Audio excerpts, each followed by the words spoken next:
Arthur Morgan rides through a dying world. The sky is the color of ash, the trees are bare and broken, and the distant whistle of a train cuts through the silence like a funeral bell. It feels personal, intimate, the last ride of a single outlaw. But in truth, it is a eulogy for an entire era. In 1890, the United States Census Bureau declared the American frontier closed, and that simple bureaucratic sentence became the gravestone of the Old West. This is where the story is found, a man on horseback, fading into history at the exact moment history decides there is no more room for men on horseback. The world was changing. Railroads stitched the continent together, telegraphs carried news faster than any rider, and federal law reached into canyons and hollows once thought untouchable. The old ways were dying, and with them died a certain dream of freedom, of living beyond the reach of civilization and its rules. The Van der Linde gang is a story of that dream, and of its failure. In the truest sense, the gang becomes a microcosm of America itself, founded on idealistic promises of equality, mutual aid, and resistance to corrupt power, then slowly undone by greed, violence, and the machinery of modernization. Dutch preaches philosophy about freedom and family, speaks of a world where outlaws can live honest on stolen money, and insists that the real criminals are the railroads and the bankers. Yet the line between rebellion and banditry blurs, and the distance between ideals and actions grows deadly. From its humble beginnings in the 1870s, when Dutch van der Linde and Hosea Matthews meet as rival conmen trying to rob each other on the same road, this outlaw family grows in the shadow of real events. Their first schemes unfold in a country still reeling from the Civil War, still pushing westward, still driving native nations from their homelands. Their later disasters play out in a world of corporate empires, Pinkerton detectives, and industrial tycoons who make Dutch's crimes look small. The Pinkerton National Detective Agency, embodied in men like Milton and Ross, is not an invention of legend, but the living embodiment of a private army that once hunted Jesse James, the Wild Bunch, and countless lesser-known gangs. Train robberies, ambushed coaches, and desperate shootouts by the tracks echo the careers of real outlaws who tested themselves against iron rails and armed guards. Cornwall's railroads and oil fields mirror the rise of Gilded Age magnates who hired gunmen to crush unions, seize land, and silence dissent. Even the most harrowing chapters of the gang's journey, from massacres on the plains to the betrayal of native allies, draw from a history written in broken treaties and blood, from Wounded Knee to countless forgotten valleys. This will be their complete story, told from the very beginning in the 1870s to the last bullets of the early 1900s, following Dutch, Hosea, Arthur, John, and every lost soul who followed them. Each camp, each heist, each argument around the fire will be tied back to the real forces that shaped them and doomed them. The ride starts long before Blackwater. The question is, at what point was their fate already sealed? Their fate was not sealed by a single gunshot or a single betrayal, but by a world that was closing in from every direction. This is not merely the tale of one doomed campfire, but a guided tour through the way an entire civilization squeezed the life out of outlaws, tribes, and drifters who refused to move aside. From its humble beginnings, the Van der Linde gang was more than a collection of thieves. It was the living embodiment of an idealistic philosophy: freedom over obedience, family over institutions, loyalty over law. That philosophy did not appear in a vacuum. It echoed the rhetoric of real gangs like the James Younger Outfit and Butch Cassidy's Wild Bunch, men who robbed banks and trains across Missouri and the frontier, hunted relentlessly by the Pinkerton National Detective Agency.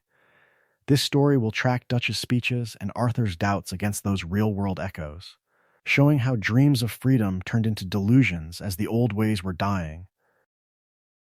The promise is simple, in the truest sense. From the first awkward meeting of Dutch and Hosea in a smoky bar in the 1870s, to the last bullets on a snow-choked mountain, to John Marston staring across the emptiness of Beecher's Hope, this will be their complete story. Not just the highlight reel of famous missions, but the full arc, every camp move, every fracture in the gang's loyalty, every moment where philosophy collided with reality and lost. To keep that promise, the story will unfold chronologically. It begins before Blackwater, follows the gang through Coulter, Horseshoe Overlook, Clemens Point, Shady Bell, and Beaver Hollow, then carries the thread into the events of Red Dead Redemption. At each turning point, the camera will pull back. When Pinkerton agents close in, the lens will shift to the real agency so powerful that Congress passed the Anti-Pinkerton Act in 1893. When Cornwall's trains and oil fields loom over the horizon, his shadow will be laid beside the robber barons of the Gilded Age who hired private armies to crush anyone in their way. Familiar missions will return, but seen from a harsher light. The St. Denis bank heist will sit beside real urban robberies that signaled the end of the roaming outlaw. The Wapiti tragedy will be traced against broken treaties and massacres that scarred the 19th century, from Wounded Knee to the slow grind of forced displacement. The declaration that the frontier was closed in 1890 will hang over every failed escape, every desperate ride into the wilderness. How much of what seemed personal was actually historical inevitability? Lore fans will find every major beat intact. History buffs will find the scaffolding beneath it exposed. This is a story of loyalty and betrayal, of dreams and delusions, of family trying to outrun civilization itself. And it all narrows to one quiet, almost absurd beginning. Two men in a bar in the 1870s, both planning to rob the other, and instead founding a family that would change their world and be destroyed by it. The story does not begin with gunfire. It begins with a bad con in a quiet bar, somewhere on the ragged edge of civilization in the 1870s, when the world was changing but the old ways were dying hard. A smoky saloon, a tired piano, a few ranch hands, a railroad man with money in his coat, and two strangers who both thought they had found an easy mark. Dutch van der Linde walked in first, or at least that is how he would later tell it. Tall, sharp-eyed, already carrying himself as if the room belonged to him. He moved with the theatrical confidence of a man who believed in his own story. His philosophy was simple and grand all at once. The rich were parasites, freedom was taken, not given, and an outlaw with a code was the living embodiment of real justice. Even here, at the very beginning, he spoke in speeches, turning a simple drink into a stage. Across the room, Hosea Matthews watched. Where Dutch was fire, Hosea was smoke, wry, observant, and careful. He had been running cons long enough to know that survival mattered more than sounding noble. While Dutch charmed the railroad man with talk of unfair wages and greedy corporations, Hosea quietly positioned himself as a fellow traveler, pretending to be drunk, pretending to be impressed, pretending to be prey. In truth, he was running his own game on the same target. The irony came quickly. Dutch thought Hosea was the gullible stranger he could use as a fake partner in a rigged investment scheme. Hosea thought Dutch was the loud distraction he could exploit to lift the railroad man's wallet and watch. Each believed the other was an unwitting accomplice. Each believed he was in control. How often does a legend begin with two men trying to rob each other? What followed was not a shootout, but a tangle of bluff and bravado. The mark grew suspicious, the lies overlapped, and in the confusion, Dutch and Hosea exposed each other's tricks. For a moment, the room seemed ready to explode into violence. Then, instead of drawing guns, both men did something unexpected. They laughed at the failed con, at their own arrogance, at the absurdity of two professionals stepping on each other's toes. That shared laughter was a turning point in the truest sense. Dutch saw in Hosea not just competition, but a mind as quick as his own, someone who could turn dreams into plans. Hosea saw in Dutch a dangerous, idealistic outlaw, but also a man whose big ideas might be worth following, if only to see how far they could go. Partnership, they realized, meant more profit, more protection, and perhaps even a strange kind of family. From its humble beginnings in that cramped saloon, a story of loyalty and betrayal, of dreams and delusions, took root. Dutch and Hosea walked out together, already planning the next score, already imagining a gang that would live free on the margins while civilization pushed in. But the moment they stepped into the night, another presence was already taking shape in the distance, one that would hunt them across decades and turn that laughter into blood. Dutch and Hosea stepped into the night at the very beginning of a new America, and the ground itself was shifting under their boots. The world was changing. The laughter of two con men walking out of a saloon in 1877 echoed across a country still trying to decide what it wanted to be after tearing itself apart. The Civil War was over, Reconstruction was fading, and the federal government's brief attempt to remake the South was already being abandoned. In its place rose something colder and harder to fight: capital. Railroads stitched the continent together in iron lines, from Chicago to San Francisco, from the cattle towns of Kansas to the ports of the East. Gilded Age industrialists, the living embodiment of wealth and power, began to dominate politics, buying legislators as easily as cattle, turning progress into a weapon. Freedom, in the truest sense, was being measured in dollars and miles of track. In this half-finished civilization, men like Dutch and Hosea flourished. The United States had marshals and judges, but federal law enforcement was thin, underfunded, and often days away on horseback. Town sheriffs looked the other way for friends or for a cut. Vast stretches of land in the West and Midwest were sparsely policed, dotted with new depots, lonely stations, and boomtowns where fortunes and reputations could be reinvented overnight. Small-time confidence schemes were not an exception. They were a way of life. A fake bond here, a rigged poker game there, a lost soul pretending to be robbed so his partner could swoop in as hero and split the take. But in the shadows of those rail lines, another force was forming. The Pinkerton National Detective Agency, founded before the war, came into its own in these years as the private army of banks, railroads, and insurance companies. Pinkerton men guarded trains, infiltrated gangs, and tracked outlaws across state lines long before federal agencies could. Their motto was "We never sleep," and for men who lived by disappearing into the cracks of the system. That promise was terrifying. The agency grew so feared and so powerful that by the 1890s the government would pass laws to limit its reach. Dutch and Hosea's early marks fit perfectly into this new order. Wealthy travelers in first-class cars, carrying bonds and cash. Rail companies moving payrolls through isolated stretches where one-stop train meant a small fortune. Banks in growing towns, run by men who preached civilization while speculating with other people's dreams. These were the faces of the Gilded Age elite, the same men who hired Pinkertons and gunmen to break strikes, crush unions, and protect their investments. For two idealistic outlaws who believed the old ways were dying, this felt righteous. Rob the rich, embarrass the powerful, and vanish before the private detectives arrived. It was a story of rebellion against a rigged world.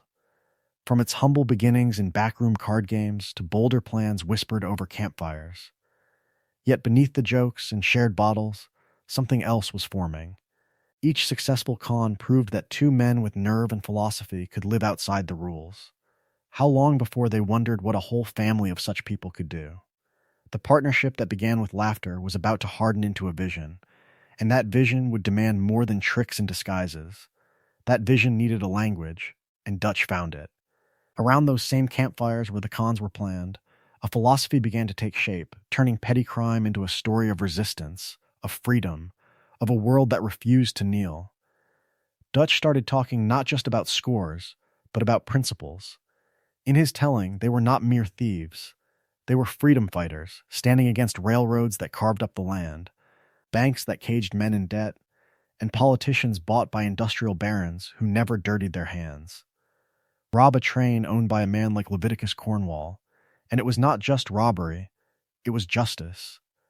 Empty a safe belonging to a city bank, and it became a blow against a rigged civilization that crushed the poor and rewarded the cruel. From its humble beginnings, this rhetoric was intoxicating, especially to the young and the lost soul, who needed a reason for the blood on his hands. Dutch promised that their crimes had meaning, that their camp was more than a hideout. It was a haven for those abandoned by the world, a chosen family bound by loyalty rather than law. In the truest sense, he tried to turn an outlaw gang into a movement. Hosea, though, was the counterweight. Where Dutch spoke in speeches, Hosea spoke in questions. Was a stand against the railroads worth half the gang dead? Was a grand gesture worth a noose?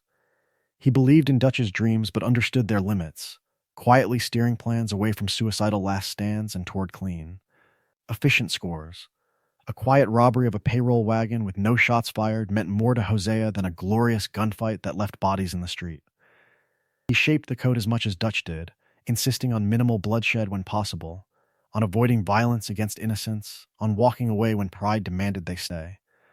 If Dutch was the living embodiment of the ideal, Hosea was the reminder that the world was changing, and survival required compromise. Together, they turned the early gang into a kind of utopian experiment. Misfits, runaways, former slaves, outcast women, and drifters gathered under one banner, echoing the old myths of Jesse James being painted as a Robin Hood figure. Around the fire, Dutch spoke of a future in some unspoiled land, far from the reach of Pinkertons and politicians, where they would live free, raise children, and answer to no one. Yet the contradictions were there from the very beginning. Dutch despised corporate power, but he loved the spectacle of robbing corporate trains. He condemned cruelty toward innocents, yet when a job went bad and civilians died, he called it tragic but necessary. Each exception made the code a little looser. Each rationalization made the philosophy a little thinner. Those cracks would matter. Because outside their camps, real forces were gathering. Pinkerton agents with federal backing, industrialists with private armies. Lawmakers who had already declared that the frontier was closed. What would happen when Dutch's beautiful words met a world that no longer had room for men like him? Those forces had names, fortunes, and entire rail networks behind them.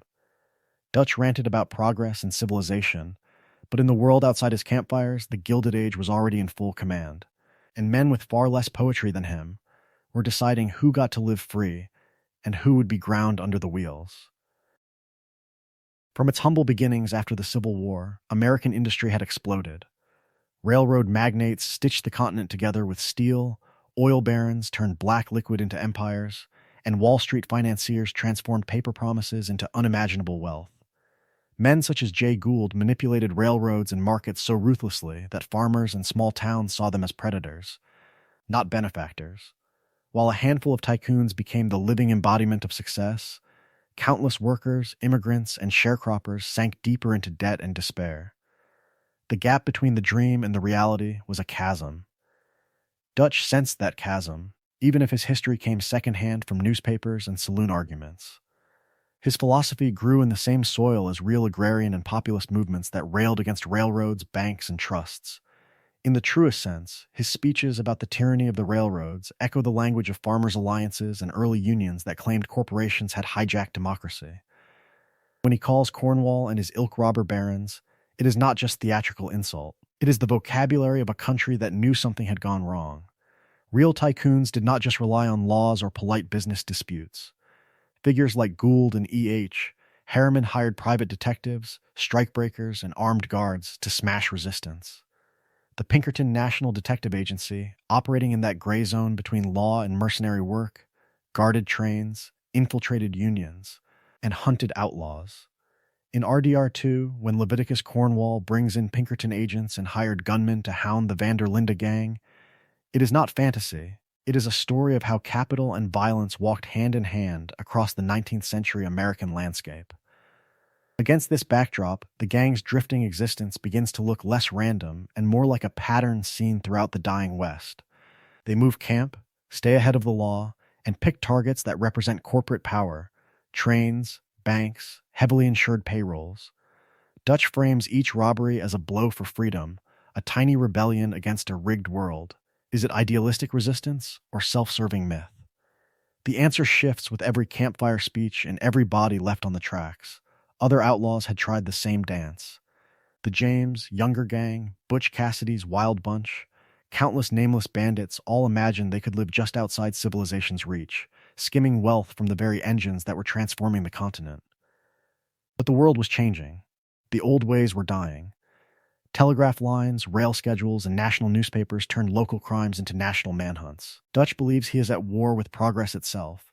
Yet the more he strikes at men like Cornwall, the more he summons the full machinery of state and private power against his family. The story is racing toward a collision. When that collision comes, who will be left standing, the outlaw with dreams, or the empire of steel and money behind him? Dutch believes he is at war with progress itself. But wars are fought by men, not ideas, and every idea needs a body to live in. For the Van der Linde gang, that body is Arthur Morgan. In the truest sense, he is the living embodiment of Dutch's philosophy, from its humble beginnings as a promise of freedom and family to its slow decay into delusions and betrayal. Arthur's story begins long before St. Denis banks and Pinkerton dragnets, in a smaller, meaner America. His mother is distant, then gone. His father, Lyle Morgan, is a petty criminal drifting through a world where poverty and lawlessness walk hand in hand. This is not heroic outlaw legend. This is the late 19th century, when the world was changing, but the people at the bottom felt only hunger and cold. When Lyle is finally arrested and hauled away, it mirrors a real pattern of the era, fathers disappearing into prisons or chain gangs, leaving sons to fend for themselves. Across the United States at that time, there are few safety nets. Child labor is common in mines, factories, and sweatshops, and boys Arthur's age are regularly worked to exhaustion or left on the streets. Some end up in mills, some in orphan trains heading west, and some, like Arthur, brush up against crime because there is nothing else. In a country where the frontier is officially declared closed in 1890, the old ways were dying, but the new civilization has no place for a half-educated, angry teenager with a criminal name. So Arthur steals. He drifts. He threatens men with a gun for a few dollars, not out of grand rebellion, but simple survival. He is on the edge of becoming one more nameless drifter in a police ledger, another lost soul swallowed by the system Dutch claims to hate. Then, on some lonely road, two conmen ride into his life and change everything. Dutch and Hosea do not meet Arthur as a noble youth. They meet him mid-robbery, a boy trying to take from them what they are planning to take from someone else. It is almost situational irony. Three thieves, none of them with anything worth stealing but their futures. Dutch sees potential, a story of what his philosophy can do. Hosea sees danger, and a child who will die without guidance. Together, they take him in. Dutch teaches Arthur to read, to argue, to wrap his hurt in words about freedom, loyalty, and resistance to a rigged world. Hosea teaches him how to track, how to plan, how to see the gap between Dutch's idealistic speeches and the cold facts of survival. One gives him dreams, the other gives him doubt. Arthur becomes more than a recruit. He becomes Dutch's surrogate son, proof that the gang is not just an outlaw band but a family that rescues the broken. For years, Dutch points to Arthur as evidence that his way works. So what happens when the proof begins to question the philosophy that made him? Arthur's doubts come late. His recruitment comes early. From the very beginning, his path shows how a boy on the margins can be pulled into an outlaw world that feels less like crime and more like salvation. In the late 1800s, that path was tragically common. Economic instability, failed harvests, and boom-and-bust mining towns left thousands of children drifting across the frontier. Parents died of disease, disappeared on cattle drives, or vanished into prisons and work camps. Local sheriffs were underpaid, courts were distant, and social institutions were almost non-existent in those border regions where the old ways were dying faster than civilization could replace them. A boy without family in a place without structure had two choices: starve alone, or find protection in someone else's shadow. Arthur is the living embodiment of that pipeline. Orphaned young, half-educated, already stealing on the streets, he is exactly the kind of lost soul real gangs looked for. The Van der Linde camp gives him what the state will not: food, purpose, and a role. Historically, countless youths followed the same trajectory, drifting from petty theft into organized banditry, especially along rail lines and contested borders where money and law met at gunpoint. Jesse James is the clearest echo. As a teenager in Missouri, Jesse joined Confederate guerrilla bands during the Civil War, riding with men who blurred the line between soldier and raider. When the war ended, those fighters did not simply vanish. They carried their tactics into peacetime, forming the James Younger Gang and robbing banks and trains across the Midwest. A story of war and politics became a story of outlaw robbery, stitched together by loyalty, vengeance, and the refusal to accept defeat. Arthur's journey from street thief to Dutch's gun hand mirrors that pattern. Once a boy learns to ride with a band, how easily can he go back? Within the gang, Dutch and Hosea offer something deeper than money. They offer structure, identity, and a philosophy. The camp has rules, chores, hierarchies. It has shared songs, shared meals, shared enemies. In the truest sense, it becomes a surrogate family, just as real outlaw gangs functioned as social networks, protection rackets, and emotional lifelines all at once. For a boy who has buried his parents, that mix is almost impossible to resist. Dutch's early code seals the bond: no unnecessary killing, protect women and children, hit corporations and railroads, not struggling farmers. In an era when industrialists and railroad barons really were squeezing small towns dry, that philosophy feels righteous, almost heroic. Arthur believes it. His dreams of freedom fuse with Dutch's speeches until robbery becomes rebellion, and the gang's crimes feel cleaner than the lawmen chasing them. From its humble beginnings, the Van der Linde gang thus becomes more than a refuge. It becomes Arthur's proof that a different kind of world is possible. But as Arthur grows into Dutch's loyal enforcer, another boy is watching from the edges of civilization, carrying a different wound, a different hunger, and a different future.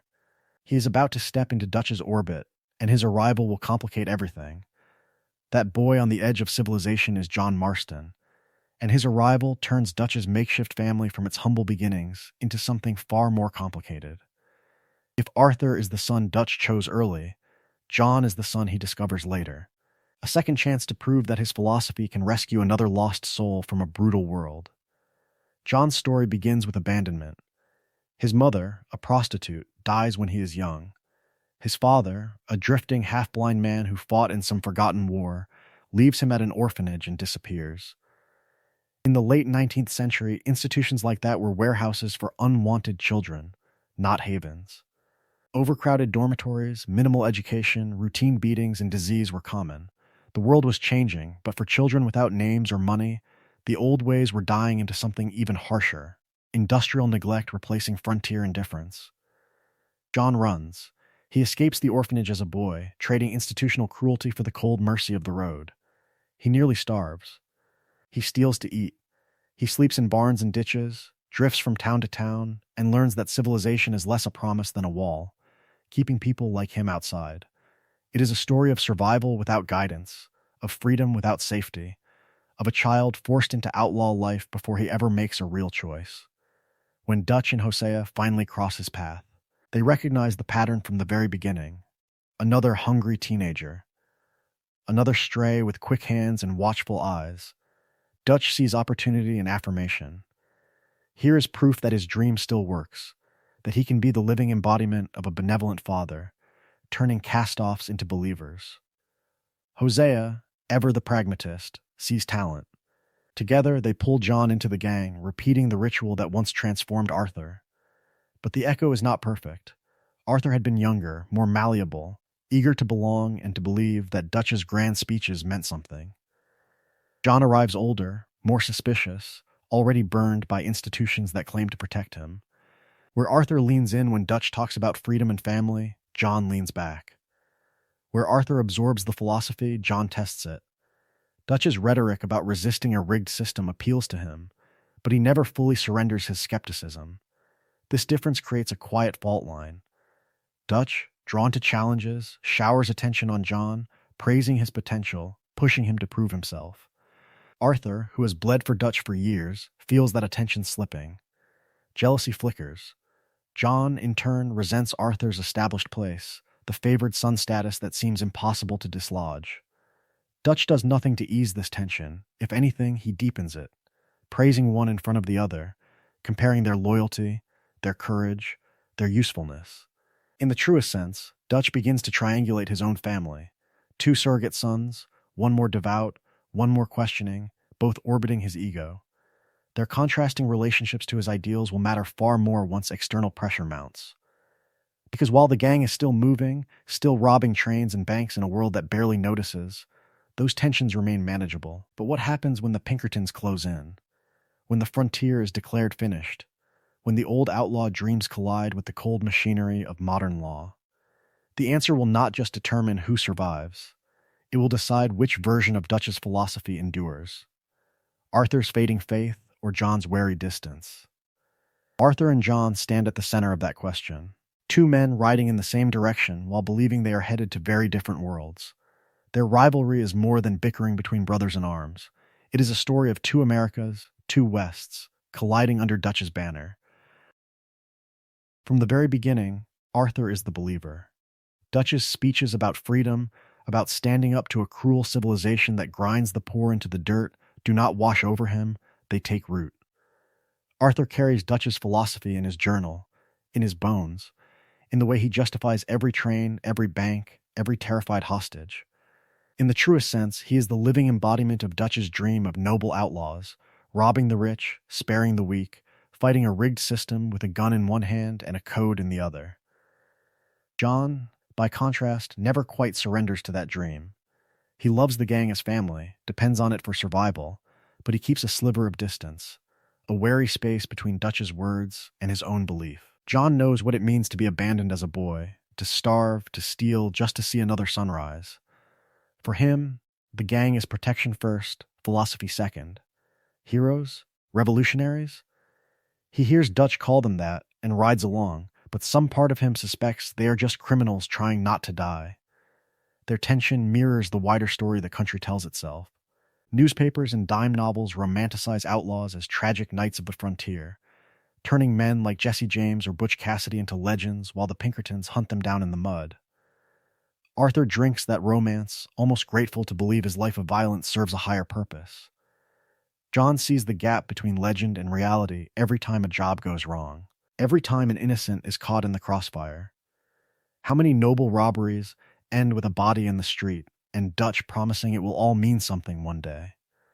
As the gang flees Blackwater and chases new scores for Cornwall's money and against the government's railroads, that difference hardens into a quiet war over the future. Arthur clings to the dream that if Dutch can just pull off one last perfect score, the gang will find its utopia over the next horizon. John, already thinking of Abigail and Jack, wonders if there is any future that does not end in a noose or a bullet. Is freedom found by doubling down on the outlaw life, or by walking away from it? In their arguments, in their silences, the old ways were dying. Two men debate what comes next, unaware that history itself is already choosing for them. The Pinkertons are organizing, the railroads are tightening their grip, native nations are being pushed to the brink. Very soon, the closing frontier will crash into their private feud, and neither Arthur's faith nor John's skepticism will be enough to stop what is coming. But while the Pinkertons organized and the railroads carved up the map, Dutch's answer to a shrinking world was simple: build a bigger family. If civilization was closing in, then the gang would be, in the truest sense, a moving piece of wilderness. From its humble beginnings with just Dutch, Hosea, Arthur, and John, the camp began to swell with faces that carried entire eras on their backs. Bill Williamson came first, an ex-soldier who had survived the Civil War but not the peace that followed. He had worn the uniform of the U.S. Army, fought in a conflict that tore the nation apart, then found that victory meant nothing when the pay stopped and the country no longer needed men who only knew how to fight. Drunk, angry, and adrift, Bill was the living embodiment of thousands of veterans who drifted west as hired guns, drifters, and outlaws. Dutch did not see a failure. Dutch saw muscle, loyalty waiting to be claimed, and a man the new America had already thrown away. Then came Javier Escuella, the revolutionary exile with a guitar on his back and blood on his hands.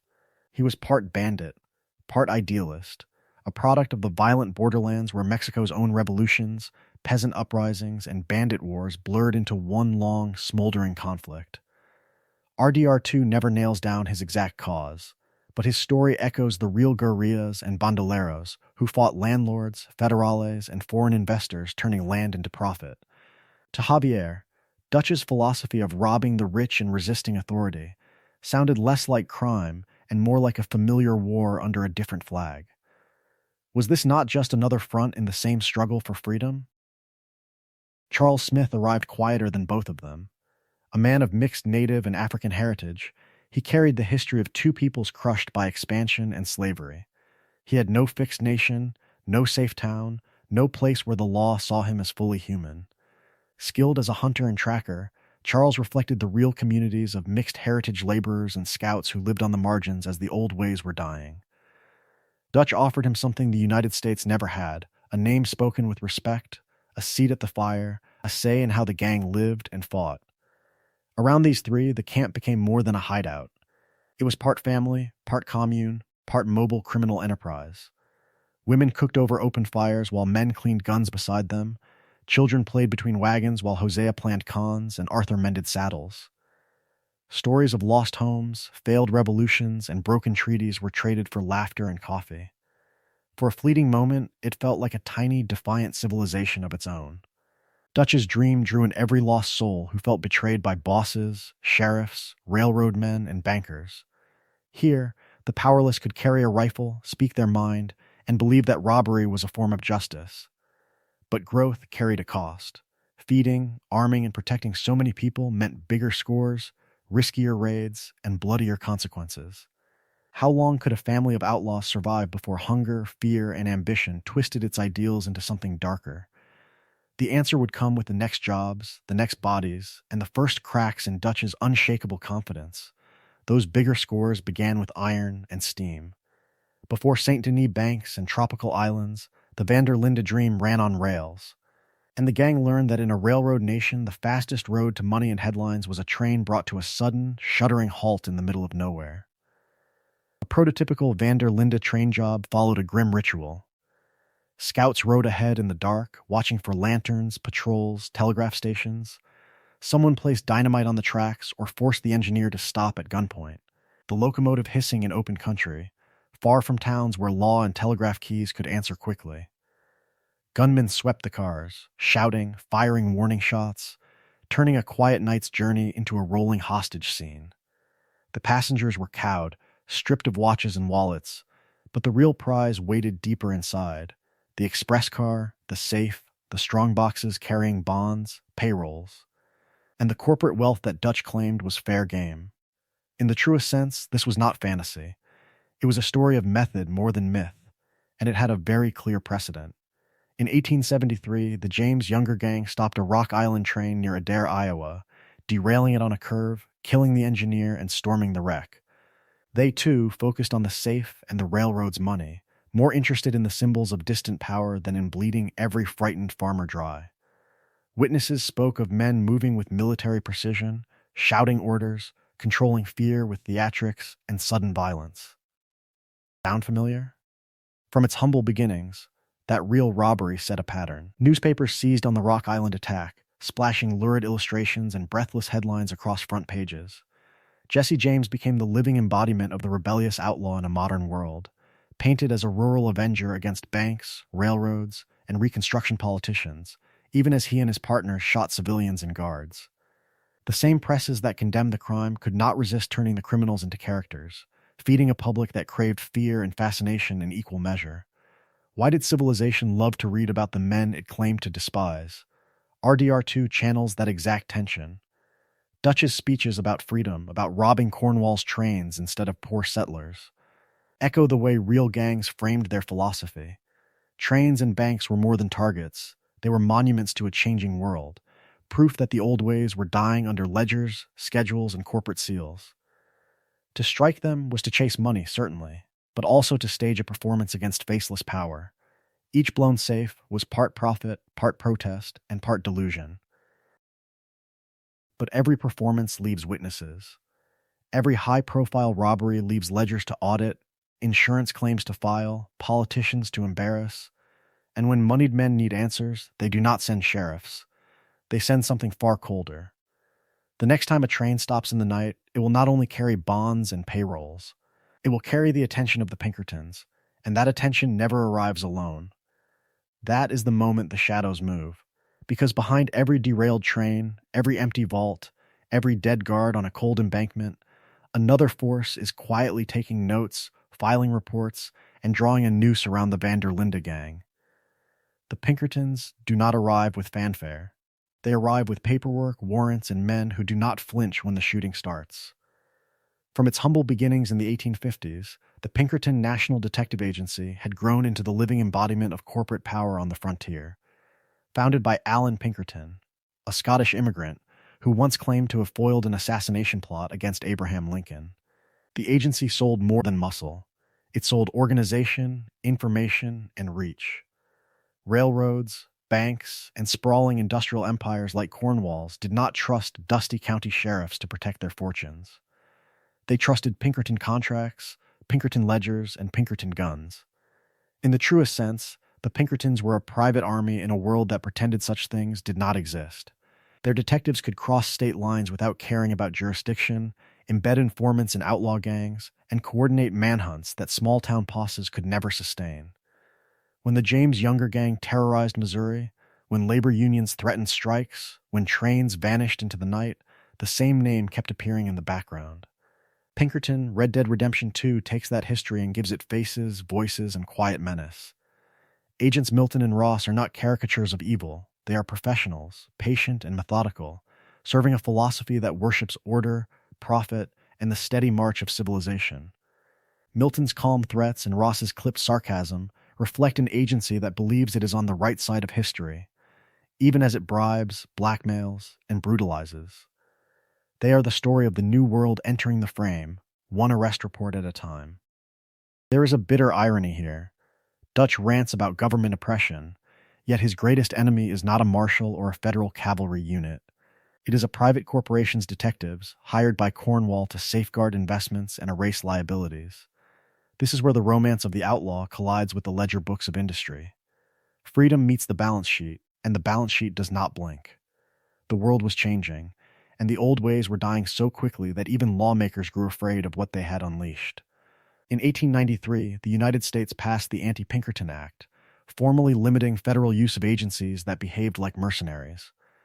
The law was a nervous admission that one company had become too powerful, too feared, too unaccountable. For the Van der Linde gang, that fear arrives as relentless pursuit.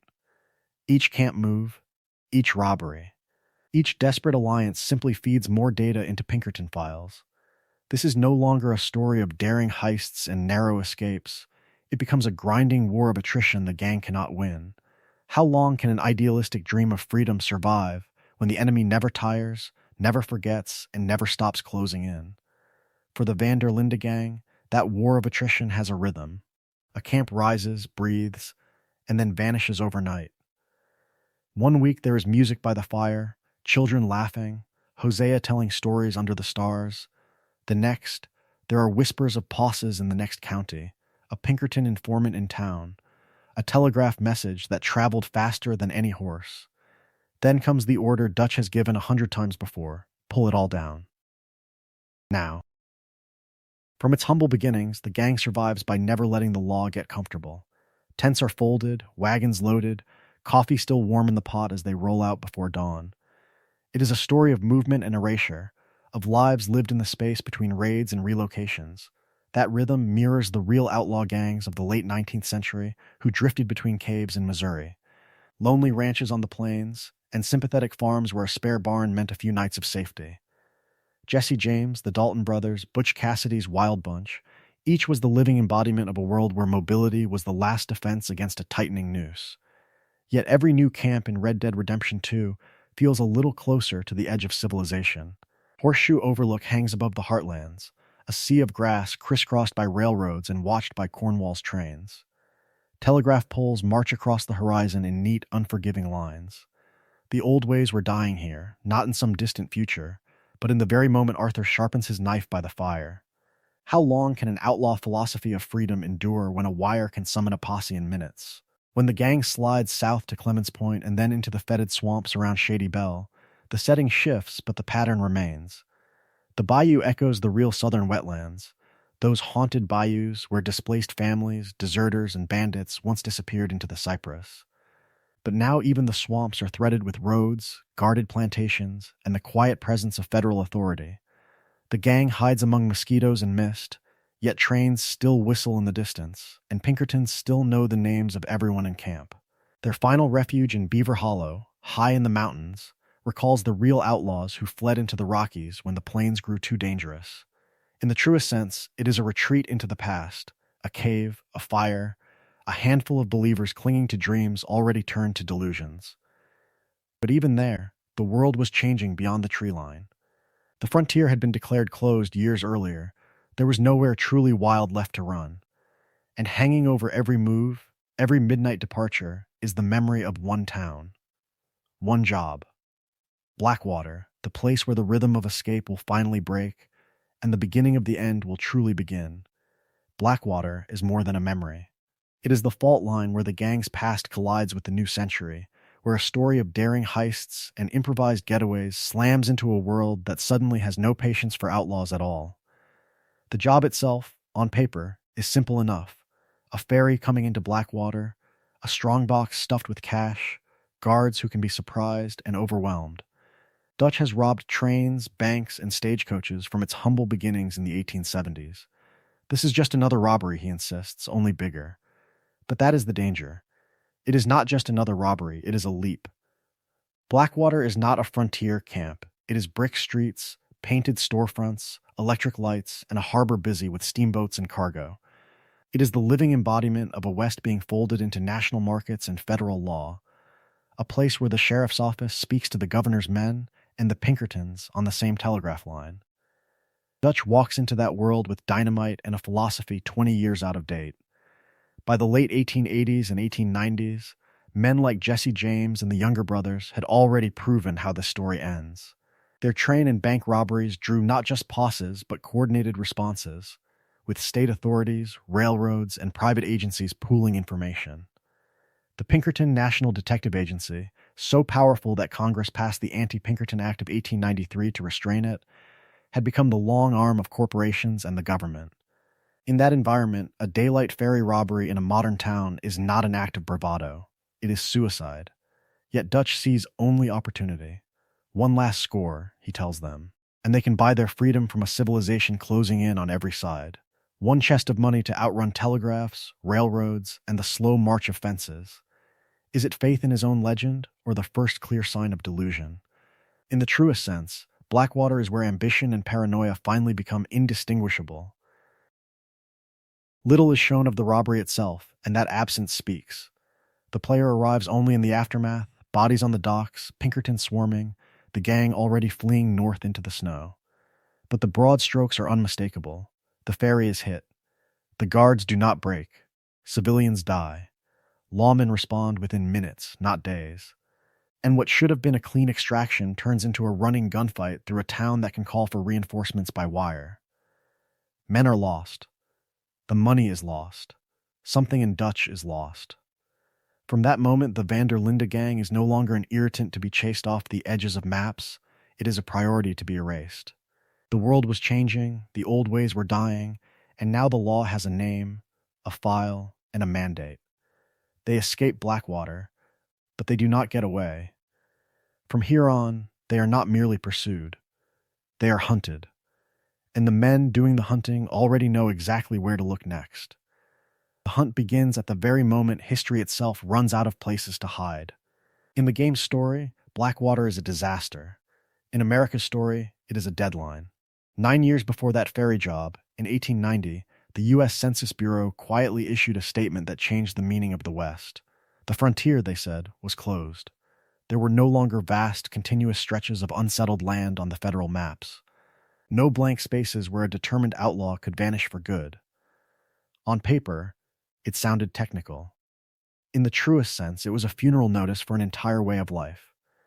That declaration did not build a fence overnight, but it confirmed what anyone riding the high plains could already see. Railroads stitched the continent together. Telegraph lines carried news faster than a horse could run. Fences carved ranch land into parcels, and homesteads dotted valleys that had once been open range. The old ways were dying, not in a single gunfight, but in a slow tightening of wire and law and jurisdiction. For a gang that was a story of freedom and defiance from its humble beginnings, this new world is a trap with no visible walls. After Blackwater, every direction they turn proves the census right. North into the Grizzlies brings them to mining interests and rail spurs. East toward Valentine and Annisburg means stockyards, coal, and company towns. South into Lemoyne leads not to untouched wilderness, but to plantations, telegraph offices, and federal marshals passing through roads in St. Denis. There is a cruel irony here. Dutch still talks about running out west, about finding some last unspoiled horizon, at the exact moment the government has officially declared that such a horizon no longer exists. The world was changing, and the maps had finally caught up. What had once been a living embodiment of possibility is now a grid of ownership, jurisdiction, and profit. Historically, the Van der Linde gang stands at the tail end of a bloody lineage. The James, Younger gang, the Daltons, Butch Cassidy's wild bunch, real outlaws who robbed trains and banks were already being broken apart, killed, or driven into exile by the 1890s and early 1900s. Better rail coordination, telegraph communication, and professional detectives meant a robbery in one state could have posses waiting in the next. An outlaw could ride hard. The message about him would ride harder. So what happens to an outlaw philosophy when the frontier that sustained it disappears? For most, it meant surrender, prison, or death. For Dutch, it means denial. He refuses to accept that the story has moved on without him, that his dreams of noble banditry are now delusions in a world of ledgers and arrest warrants. That refusal will not just doom his plans, it will fracture his family, turning loyalty into suspicion and every new camp into a smaller, darker version of the last. The frontier is closed. Dutch will spend the rest of the tale pretending it is not, and dragging everyone with him toward the edge of a map that no longer exists. The map may have closed, but the world was changing in ways the gang could barely comprehend. That truth hits hardest not on a lonely ridge or in a pine forest, but on the cobbled streets of a city that feels like another planet, Saint Denis. Their first arrival is a shock to the senses. The train eases in under a haze of coal smoke, and suddenly the quiet of swamps and bayous is replaced by noise, motion, and light. Electric lamps burn through the dusk, streetcars rattle past in iron grooves, and factory whistles scream over the harbor. Crowds surge around them in every direction, men in suits and bowler hats brushing shoulders with dock workers and beggars, all swallowed by a city that never even pauses to stare at a few dusty outlaws. Saint Denis is more than a backdrop. It is the living embodiment of the new America that has no place for Dutch's dreams. From its humble beginnings as a French colonial port, Rockstar Saint Denis draws heavily from New Orleans and the industrial Gulf Coast, merging wrought iron balconies and French signage with refineries, rail yards, and towering smokestacks. It is a story of riverboats and street vendors, of immigrant labor and Gilded Age fortunes, of freedom promised in public squares and stolen again in company offices. Historically, cities like New Orleans became choke points of power at the end of the 19th century, where railroads, shipping lines, and banks converged. In Saint Denis, that convergence is everywhere. Elegant theaters stand a few blocks from slums choked with sewage. A grand mayor's residence looks down on child workers and exhausted dockhands. The gap between rich and poor is not hidden on some distant plantation. It plays out in the open, in the truest sense of class stratification. How can a band of romantic outlaws compete with ledgers, contracts, and corporate charters backed by federal law? Arthur feels that pressure almost immediately. He walks the streets in awe and discomfort. A man raised on open skies suddenly boxed in by brick, smoke, and rules. He can blend in long enough to run errands and shake down debtors, but the city makes him feel not dangerous, not legendary, but small. To the crowds of Saint Denis, he is just another face, another lost soul passing under electric light. Others in the gang react the same way, even if they hide it. Hosea studies the boulevards and stockyards with a conman's eye and sees opportunity, but also the end of an era. John, already doubting Dutch's philosophy, senses that this is the future Jack will inherit, no matter how many banks they rob. The old ways were dying here long before the gang stepped off the train. For Dutch, Saint Denis is a provocation and a humiliation. The city embodies everything he claims to hate: corporate power that crushes the weak, a state apparatus that protects money over people, a civilization built on hierarchy rather than honor. Yet, it also represents everything he cannot fight. His speeches about freedom and resistance sound different against the hum of generators and the clatter of streetcars. Who fears a man on a horse in a world of telegraphs and armored safes? And in the heart of this city, one man turns all that industrial might into personal empire. The rail lines, the refineries, the steamboats, the Pinkertons on retainer. Saint Denis reveals their architect. His name is Leviticus Cornwall, and for the Van der Linde gang, he will become the face of the modern world that intends to crush them. Cornwall is not just a rich man with a bad temper. He is the living embodiment of a new kind of power taking over the American West. A story of money turning into law, and corporations turning into kingdoms. From its humble beginnings in rail lines and refineries, his empire now stretches across the map, invisible yet inescapable. In historical terms, Leviticus Cornwall is a composite, a shadow stitched together from real Gilded Age titans. Men such as Jay Gould, E. H. Harriman, and other railroad magnates and oil barons did not simply own tracks and factories. They owned legislators, judges, newspapers, and banks. Their philosophy was simple and brutal: expansion at any cost, profit above all. In the truest sense, they treated the continent as a ledger to be balanced rather than a world filled with lives and communities. These tycoons did not rely on sheriffs with tin stars. they built their own private armies. Gould and Harriman used hired detectives, armed guards, and professional strikebreakers to crush labor unrest and protect their interests. When workers demanded a living wage or safer conditions, the answer was not negotiation but force. Rail yards became battlegrounds. Coal towns turned into occupied territory. The old ways were dying, and the gunmen now wore company badges instead of outlaw coats. This is where the Pinkertons enter the story. The real Pinkerton National Detective Agency had grown from its humble beginnings chasing train robbers into a quasi-military force rented out to the highest bidder. By the 1890s, they were infamous for breaking strikes, infiltrating unions, and deploying deadly violence to keep industrialists in control. Their power became so feared that Congress eventually passed the Anti-Pinkerton Act of 1893 to limit federal contracts with them. Cornwall's decision to hire Pinkertons in Red Dead Redemption 2 echoes real events such as the Homestead Strike of 1892. At Homestead, steel workers facing wage cuts occupied Andrew Carnegie's mill. The company responded by sending hundreds of armed Pinkertons up the river on barges. The result was a pitched battle, gunfire on the water and on the banks, with dead and wounded on both sides. Corporate money had summoned a private war to crush a demand for dignity. Against that backdrop, Dutch's raids on Cornwall's trains and assets take on a different weight. At first, they are framed as classic outlaw strikes against a greedy robber baron, a romantic gesture of freedom against civilization. But each robbery, each explosion, pushes the conflict beyond outlaw versus local law. Dutch is no longer just taunting a railroad company. He is provoking an industrial empire wired into national politics, federal marshals, and the very men who are closing the frontier. And Cornwall notices. When Dutch humiliates him in Saint Denis and hits his operations again and again, the response shifts from irritation to calculated fury. Cornwall does what real magnates did when threatened. He unleashes the Pinkertons fully, handing Milton and Ross a blank check and a moral license.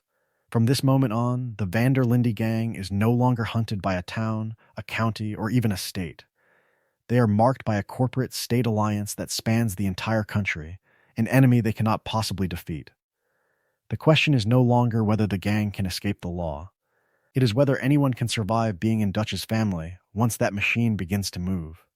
The machine is moving, and Dutch van der Linde refuses to step aside. Instead, he raises his voice.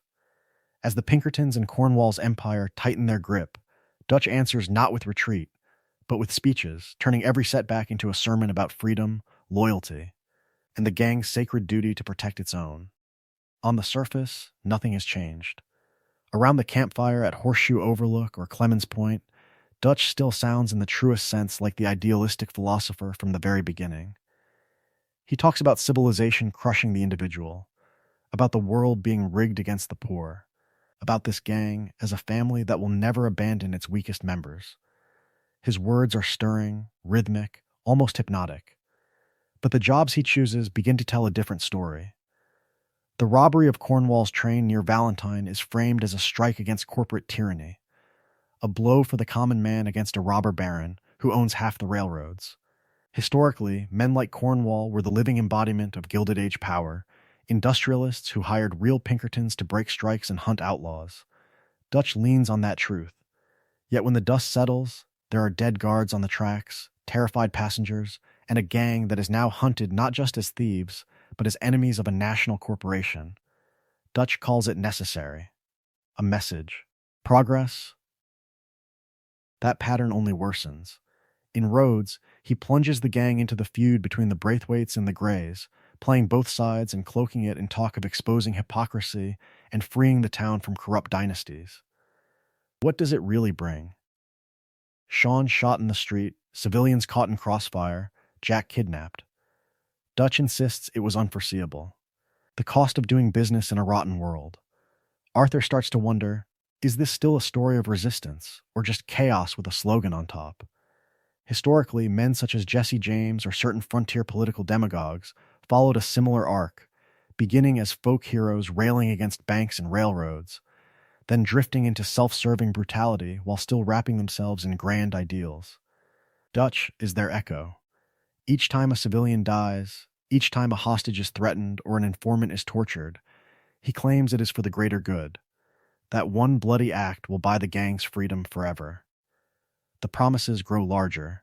The plans grow worse. Arthur feels the ground shifting under him. He still loves Dutch, still remembers the mentor who taught him to read, to question, to dream of a life beyond hunger and chains. But now, when Dutch speaks of loyalty, Arthur notices who is actually being protected. Micah, reckless and cruel, is indulged. John, who doubts, is punished. The weak are no longer shielded, they are leveraged. And Hosea, from its humble beginnings, the quiet conscience of the gang, finds himself sidelined. His cautions about Cornwall, his warnings about Saint Denis, are brushed off as old man's fear. What happens when the last person Dutch listens to falls silent? That is the next fault line waiting to break. What makes Hosea's fall so devastating is that the gang does not just lose a man, it loses its last working compass. From the very beginning, Hosea Matthews is the quiet architect in the shadows, the one who prefers a clever confidence game over a bloody shootout, a modest, safe haul over a suicidal one last big score. If Dutch is the sermon, Hosea is the strategy. His philosophy is simple, almost brutally practical. Talk first, draw later. Disappear before the law arrives. Hit the rich and arrogant, then vanish into the trees. In the truest sense, he is the living embodiment of an older outlaw tradition, closer to the real James Younger gang than the romantic legends, small scores, fast getaways, survival over spectacle. When Dutch dreams about robbing railroads and blowing up bridges, Hosea is the one muttering about Pinkertons, telegraphs, and the way the world was changing. That tension comes to a head in the Cornwall chapter. Hosea understands exactly what men like Leviticus Cornwall represent. Railroad capital, private detectives, hired gunmen, the Gilded Age robber baron who can buy the kind of justice no outlaw can outrun. Historically, corporations really did hire agencies such as the Pinkertons to crush strikes and hunt fugitives, and Hosea recognizes that reality. He warns Dutch that antagonizing Cornwall is not rebellion against civilization, it is signing a death warrant. Dutch hears him, but he does not listen. Each train robbery, each burned bridge, each taunt hurled at Cornwall is another step away from Hosea's careful pragmatism and toward pure ego. The old ways were dying, and Dutch refuses to accept it. Hosea sees that the age of free-roaming gangs is closing, just as the real frontier was declared closed in 1890, and he pushes for adaptation, smaller jobs, perhaps even retirement, maybe a quiet life in some foreign corner of the world. Dutch pushes for escalation. Saint Denis makes the divide impossible to ignore. Hosea advocates negotiation with Angelo Bronte, cautious cooperation, and a slow exit from the city. Dutch, intoxicated by the lights and money of this new world, reaches for a grand bank robbery in the heart of modern civilization. Hosea questions the plan, questions the timing, questions whether the gang can survive such a spectacle. Dutch brushes him aside in front of Arthur and the others, turning private doubt into public humiliation. The emotional cost is immense. Arthur's loyalty has always run through Hosea. This is the man who taught him to hunt, to read the land, to see the world as it really was rather than how Dutch imagined it to be. Watching Dutch dismiss Hosea plants a quiet, corrosive doubt in Arthur's heart. If Dutch will not listen to Hosea, who will he listen to? And if Hosea cannot pull Dutch back from the edge, what hope does anyone else have? Around the fire, the camp feels that fracture. There are no open arguments, only glances, silences, and the anxious awareness that their two elders no longer share one philosophy. It is a story of loyalty and betrayal, of dreams and delusions, playing out in half-finished sentences. Hosea's warnings about Saint Denis go unheeded. His fate during the bank job will not just end an old man's life, it will rip the soul out of the gang's fragile balance, leaving Dutch's worst impulses unopposed. What happens when the last voice of reason is silenced by gunfire? That is where the tragedy truly begins to spiral. Hosea's doubts hang over the camp as Dutch sets his sights on Saint Denis, the beating heart of a new civilization that has no place for men like him. The plan is grand, theatrical, a story of precision and control meant to prove that the gang can still outthink a world closing in on them. The setup feels flawless, disguises are tailored, movements rehearsed, and the gang walks into the bank not as ragged outlaws, but as the living embodiment of respectability. There is an inside man, guards are studied, and Dutch insists this urban score will finally buy their freedom, despite Hosea's quiet insistence that the city is different.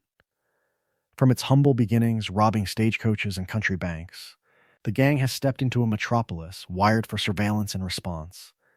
In Saint Denis, the world was changing faster than Dutch could admit. By the 1890s, major American cities had centralized police forces, telegraphs, and coordinated responses that rural sheriffs could only dream of. The same era that saw the Pinkerton National Detective Agency become powerful enough to require an Anti-Pinkerton Act also saw urban departments armed with repeaters, horses, and, most importantly, information. Dutch is trying to run a James Younger-style robbery in a city built to crush that very fantasy. The moment the vault door opens, the illusion collapses. The Pinkertons are already in motion, tipped off through Cornwall's reach and a city network that moves faster than any horse. Instead of a clean escape into crowded streets, the gang finds itself funneled into kill zones, alleys watched from windows, rooftops crawling with rifles. The dense policed environment turns every corner into a trap. This is not the open country, where a posse can be outrun. This is industrial order, and it answers Dutch's dreams with gunfire. Hosea's capture and execution on the street is the true cost of that delusion. In the truest sense, his death is more than a tactical loss. It is the murder of the gang's conscience in front of the entire city. For years, Hosea had been the balance to Dutch's philosophy, tempering grand speeches with hard questions. When Milton shoots him down as a public warning, Arthur does not just see an old friend die. He sees proof that Dutch cannot protect his own family anymore. Dutch's reaction seals the transformation. He does not retreat or reflect. He rages, denies, and immediately reaches for even more extreme plans, blaming traitors and fate rather than his own hubris. The man who once preached about loyalty and freedom now treats every death as fuel for escalation. If the old ways were dying, Dutch would rather burn with them than change. The question is no longer whether the gang can survive the law, it is whether anyone can survive Dutch.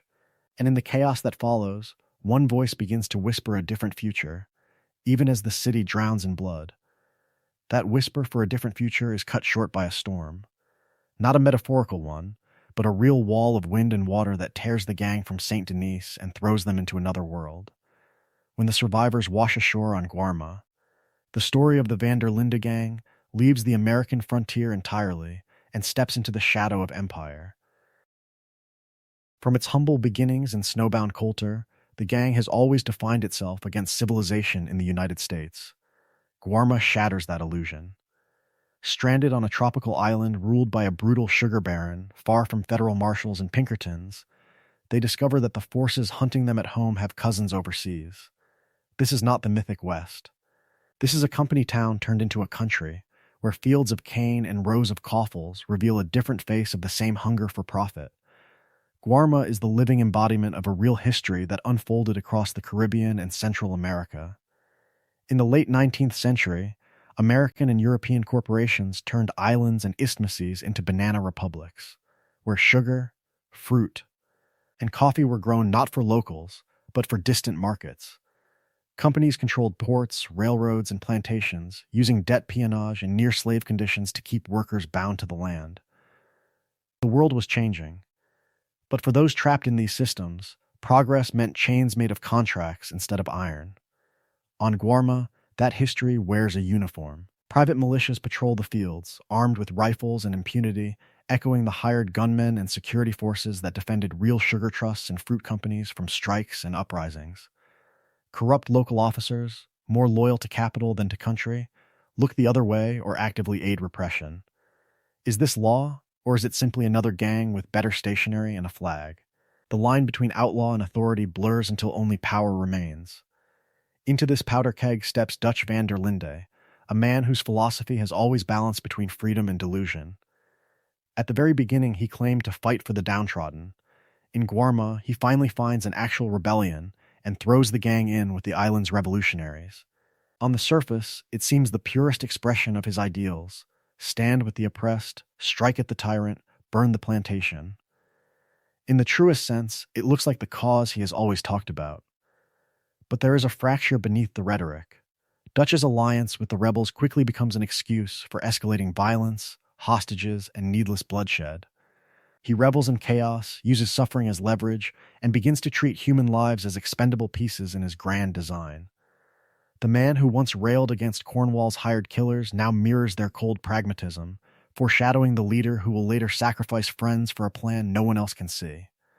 Warma acts as a pattern interrupt for the entire narrative, a sudden rupture in landscape and culture that reveals continuity instead of escape. Even here, far from Blackwater and St. Denis, corporate greed, private gunmen, and pliable officials rule daily life.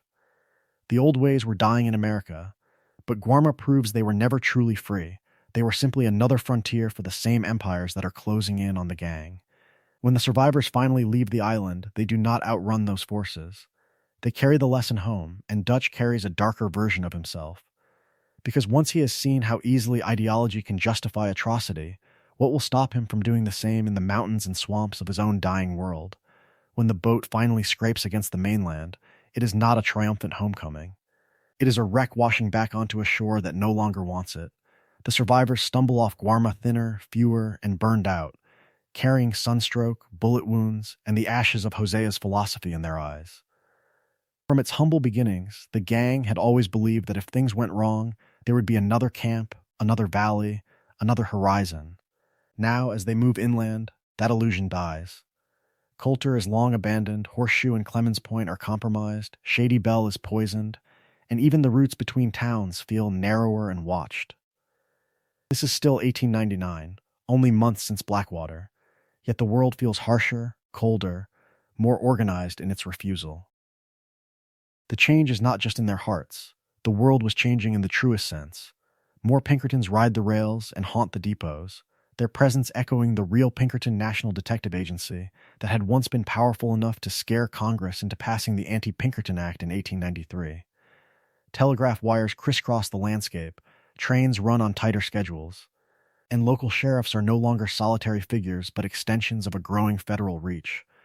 The gang has not simply come home. It has come back to an America that has decided men like them are a problem to be solved. Hostility follows them. Towns that once tolerated their money now see wanted posters on every wall. Bartenders go quiet. Storekeepers stiffen. A rancher who might once have looked the other way now reaches for a rifle because harboring an outlaw has become its own crime. In the closing years of the century, vagrancy laws, anti-bandit statutes, and the consolidation of state power are turning wandering guns into enemies of civilization. The old ways were dying, and the Van der Linde gang is the living embodiment of that death rattle. For Arthur, this return is a breaking point. Guarma has stripped away the last of his romanticism. Hosea's absence removes the only man who could challenge Dutch's delusions without shattering the family. He still loves that family, still feels loyalty to John, to Abigail, to the camp's children and drifters. But each new plan sounds more desperate, more paranoid. Is Dutch still fighting for freedom, or only for his own wounded pride?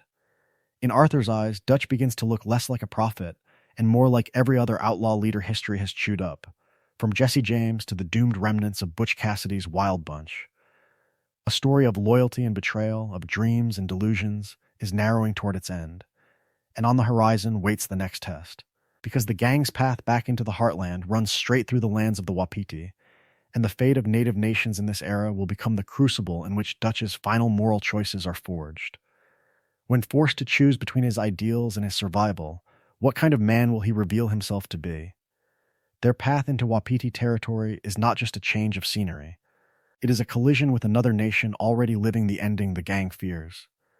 The world was changing, and for the people Arthur meets there, that change has been nothing but loss. Rain's Fall stands at the center of this new chapter, a weary, dignified chief whose every gesture carries the weight of decades of betrayal. He speaks softly, moves slowly, and yet in the truest sense he is unbreakable.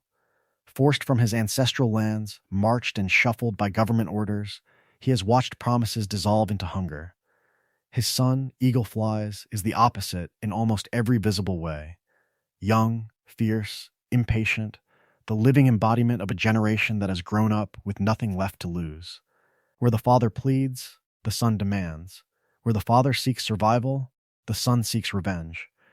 Their camp at Wapiti is a story of what happens when the old ways were dying under the pressure of a hostile civilization. The tribe has been pushed onto poor, rocky land, far from the rivers and game that once sustained them. The U.S. government, through agents like Colonel Favors, uses rations as a weapon, cutting supplies to force obedience. Missionaries and bureaucrats speak of progress and peace, yet the result is sickness, starvation, and despair. This is not fantasy. It mirrors the real reservation system that emerged after decades of broken treaties, where native nations were confined to marginal lands and made dependent on officials who could withhold food at will. The tension around Wapiti echoes the real buildup to the Wounded Knee Massacre in 1890. In the Dakotas, the Ghost Dance movement promised a spiritual restoration of the Old World, and U.S. authorities answered with fear, surveillance, and finally gunfire. In RDR2, Eagle Flies' raids on oil fields and supply lines play a similar role, acts of resistance framed as dangerous fanaticism by men who hold all the power. The pattern is the same: a government that breaks treaties, labels any pushback as a threat, then claims it is forced to respond with overwhelming force. Is it protection, or is it control?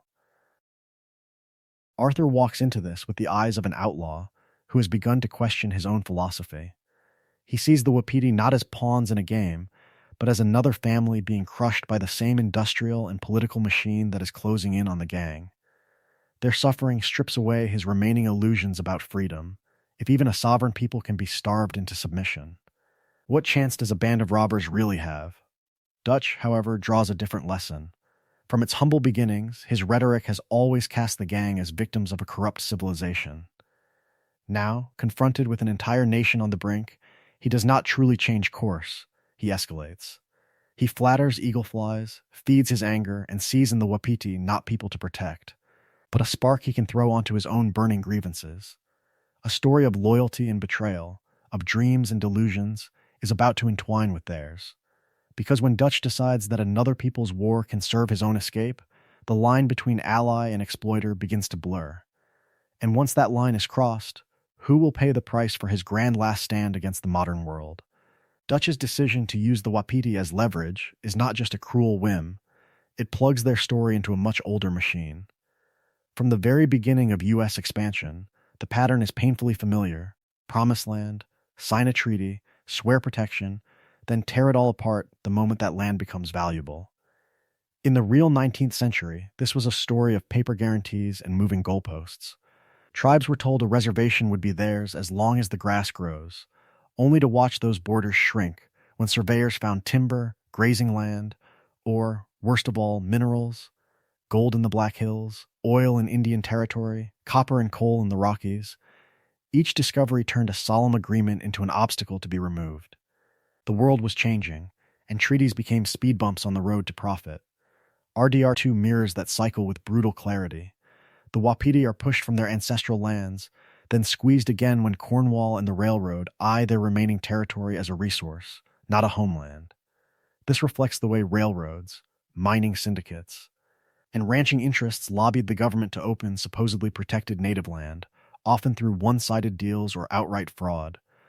A line of track, a new mine, a cattle empire, each could erase a people's entire world with a signature and a squad of soldiers. When pressure and hunger close in, resistance becomes inevitable. The U.S. government understood that starvation could be a weapon, cutting rations, delaying payments, or confining hunting peoples to barren plots until desperation forced concessions. In that context, the Wapiti's anger, Eagle Flies' rage, and the pull toward violent defiance are not random outbursts. They are the living embodiment of what happens when a nation is cornered. And when that resistance came in reality, it was often met not with negotiation, but with slaughter. The massacre at Wounded Knee in 1890 stands as the grim bookend of the so-called Indian Wars. Hundreds of Lakota, many of them women and children, were killed by U.S. troops during a disarmament gone wrong, their bodies left frozen in the snow. Officially, it was framed as a necessary action against unrest. In the truest sense, it was the state announcing that the old ways were dying and would be buried by gunfire if necessary. Within that history, Rainsfall's path is tragically familiar. From its humble beginnings, his diplomacy echoes leaders who tried to work within U.S. systems, men like Red Cloud or Spotted Tail, who traveled to Washington, learned the language of courts and congressmen, and appealed to law and morality, only to be undercut by new orders, new agents, new betrayals. Rain's fall sees the cost of war, yet every peaceful avenue he pursues is quietly blocked by the same greed that fuels Cornwall and his allies. This is where Arthur's role gains its full weight. Helping the Wapiti is not just another side job, it is a choice to stand, briefly, against a centuries-long tide of dispossession. Dutch, meanwhile, turns their crisis into fuel for his doomed philosophy, dragging a people already on the brink into his private war against civilization. Who is the outlaw, then?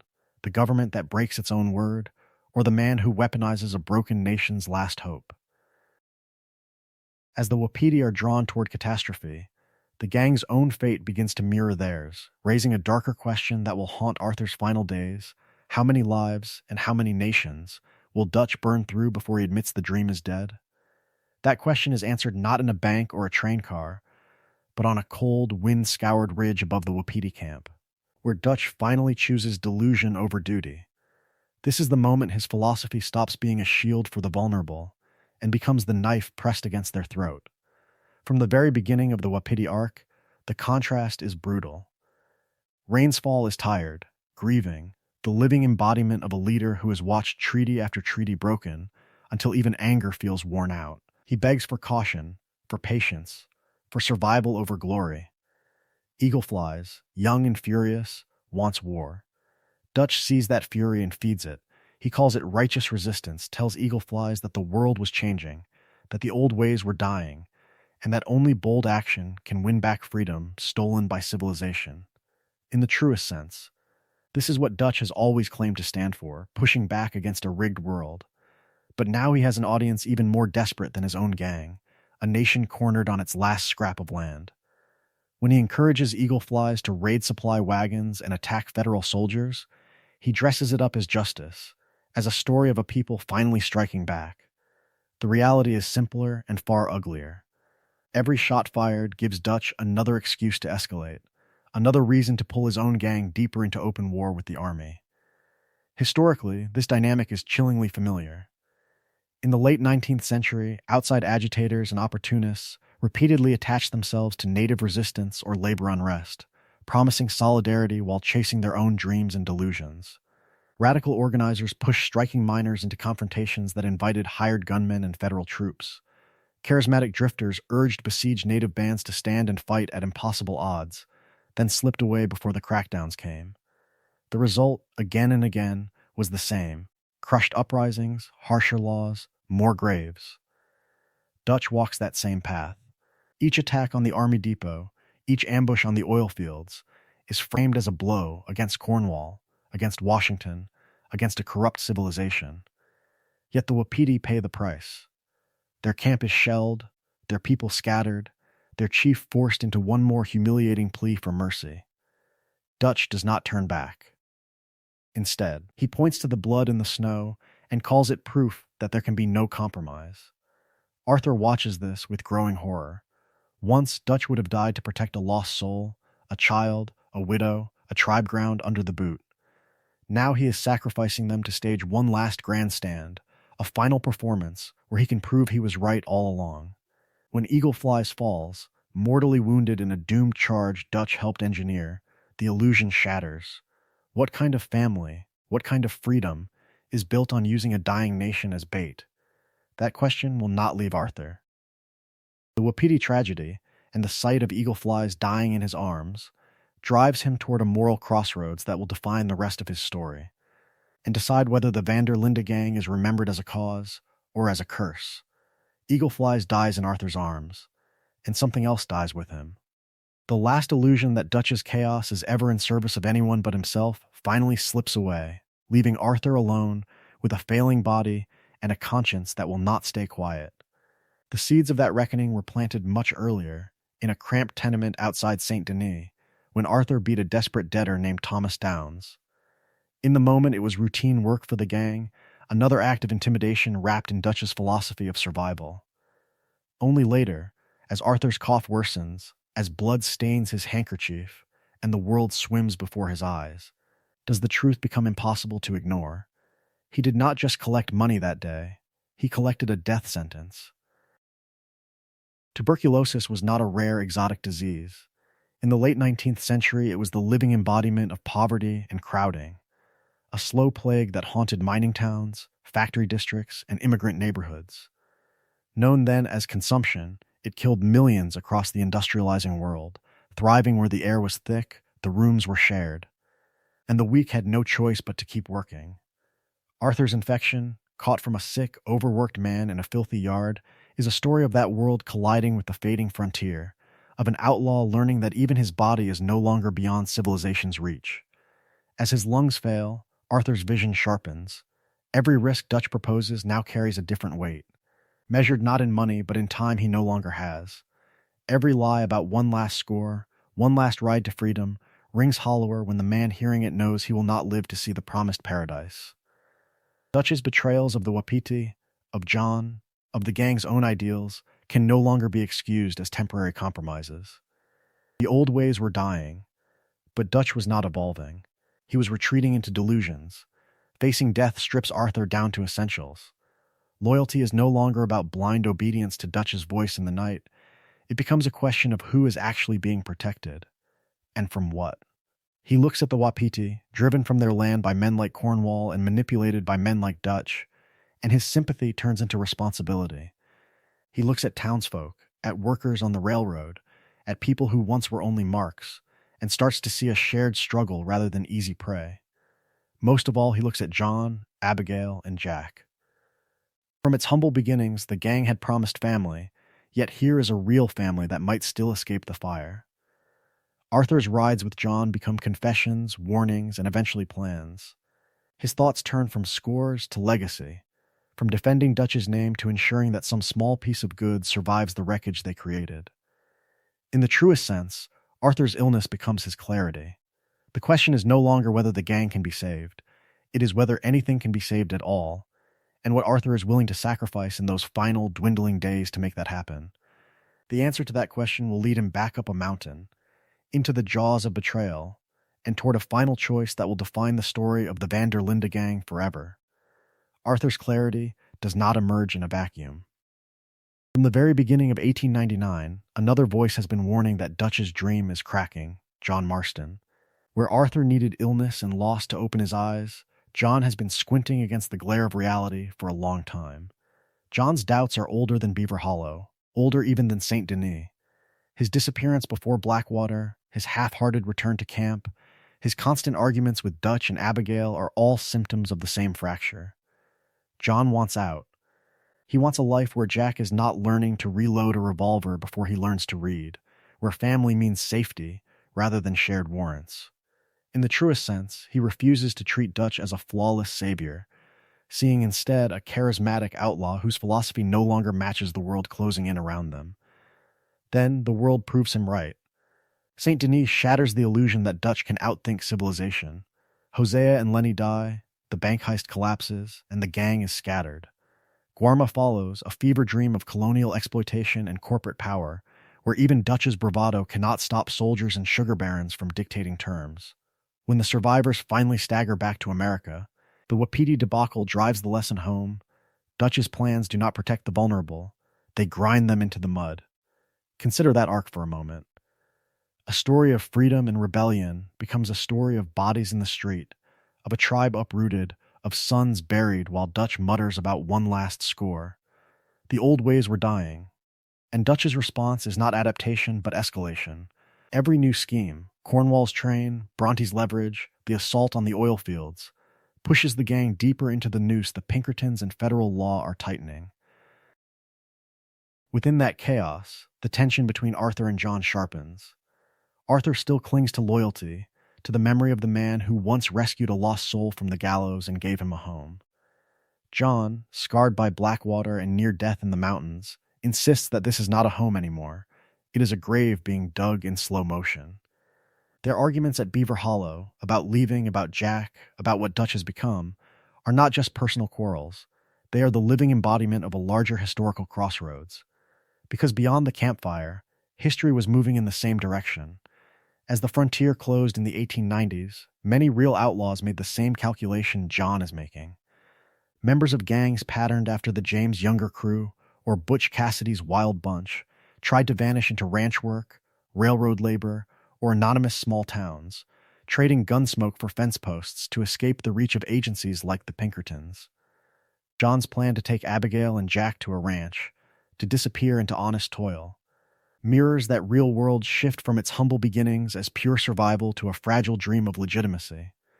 Arthur, caught between Dutch's doomed philosophy and John's desperate pragmatism, cannot stand in the middle forever. The world was changing, and soon he will have to decide which man's future he is willing to fight for, Dutch's fading legend, or John's uncertain, flickering chance at another life. Arthur's choice is brewing in silence, but the gang is already rotting from within. The next blows do not come from Pinkerton bullets or Cornwall's money, but from whispered conversations in the dark and a smiling man in a filthy white coat.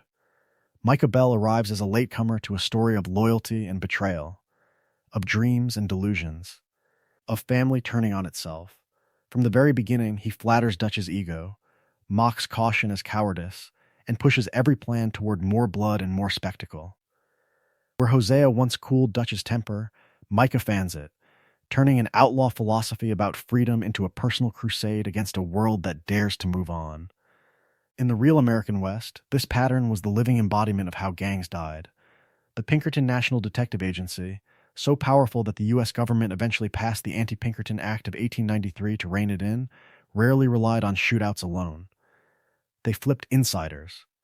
Informants inside Jesse James's circle and suspected turncoats around Butch Cassidy's Wild Bunch fed routes, habits, and hideouts to the law. Why risk charging a fortified camp when a frightened man, facing prison or the noose, could open the gate from the inside? Micah plays that role in the truest sense.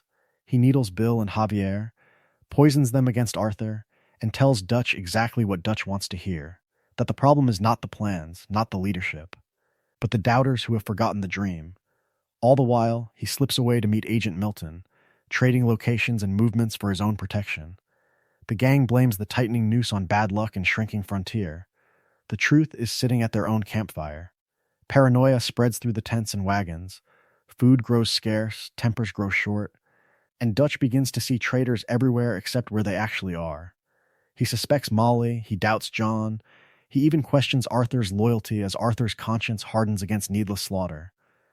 The camp divides into those clinging to Dutch's fading legend and those quietly planning for a different future. Every argument over money, over risk, over mercy becomes a test of faith. Who still believes, and who is ready to walk? At the center of it all sits the Blackwater money, buried and unreachable, a poisoned treasure that chains Dutch to the past.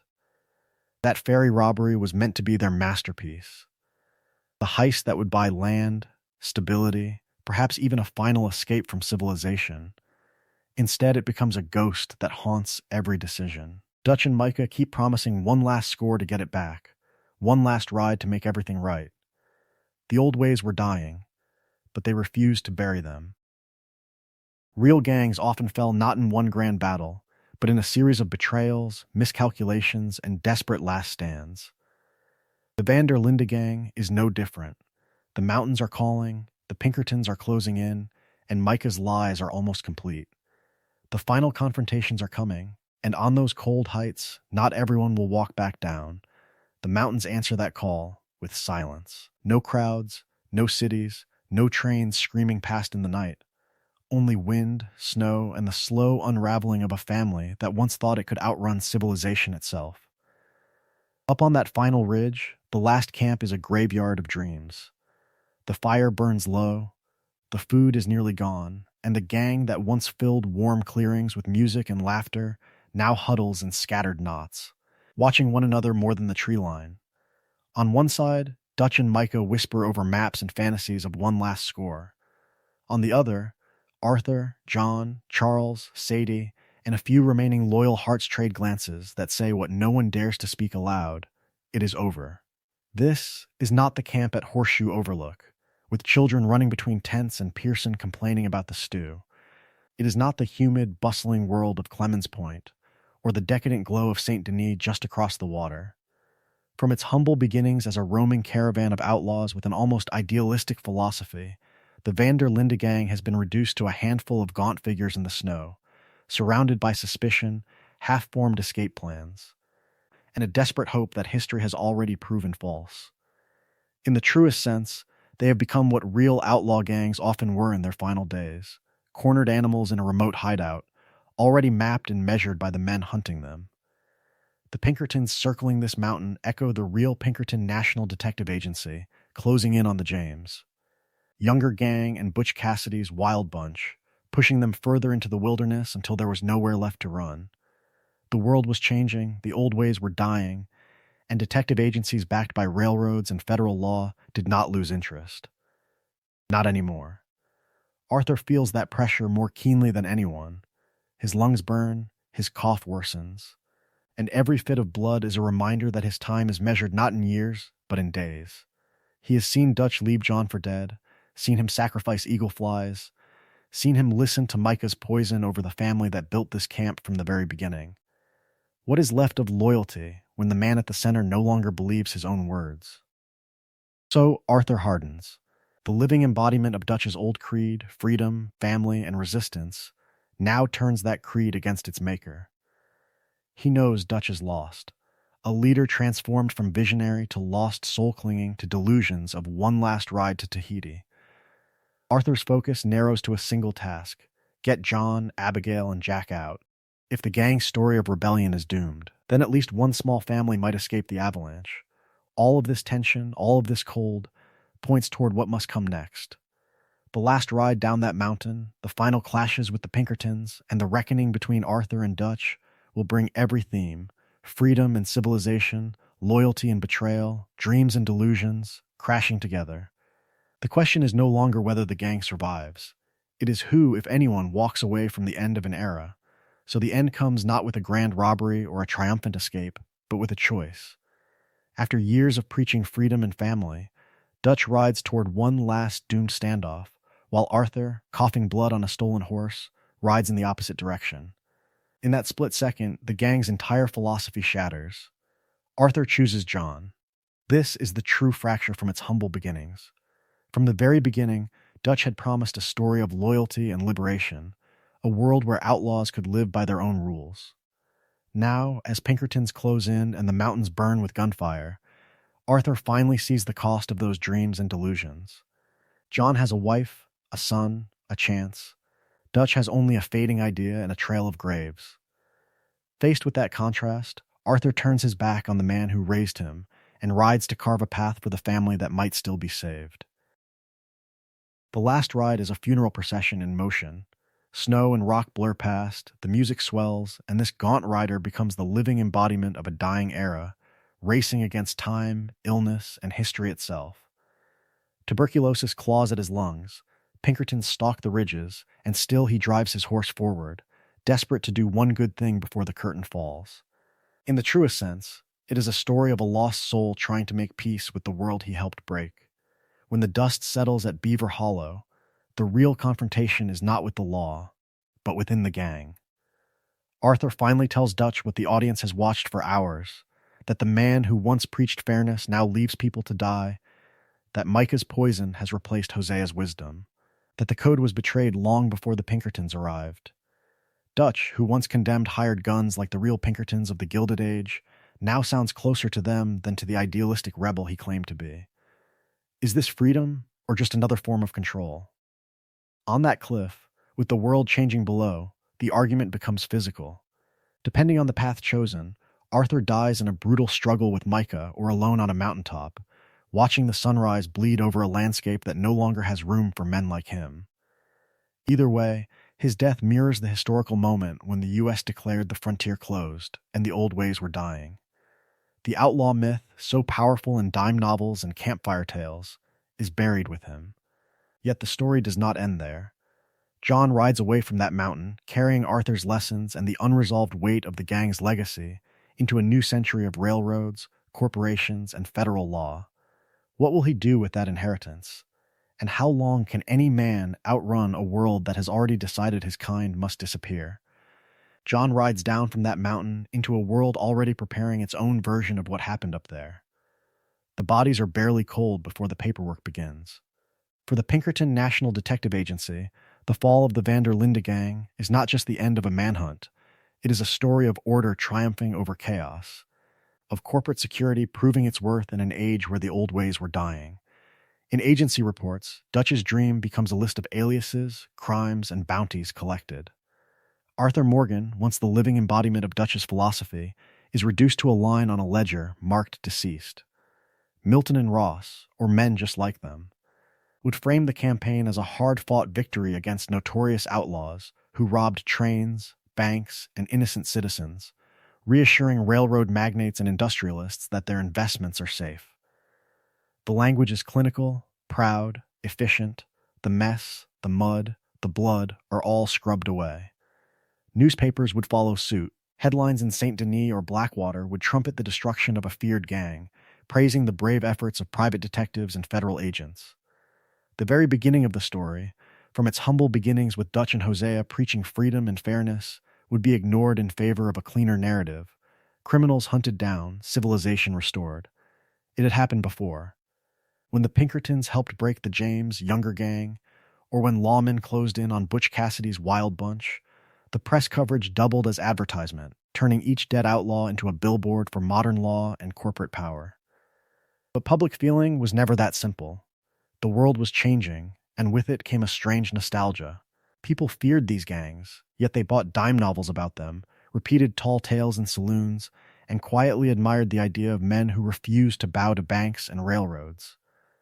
Was it loyalty to the fallen, or just fascination with the disappearing frontier? In the truest sense, it was both.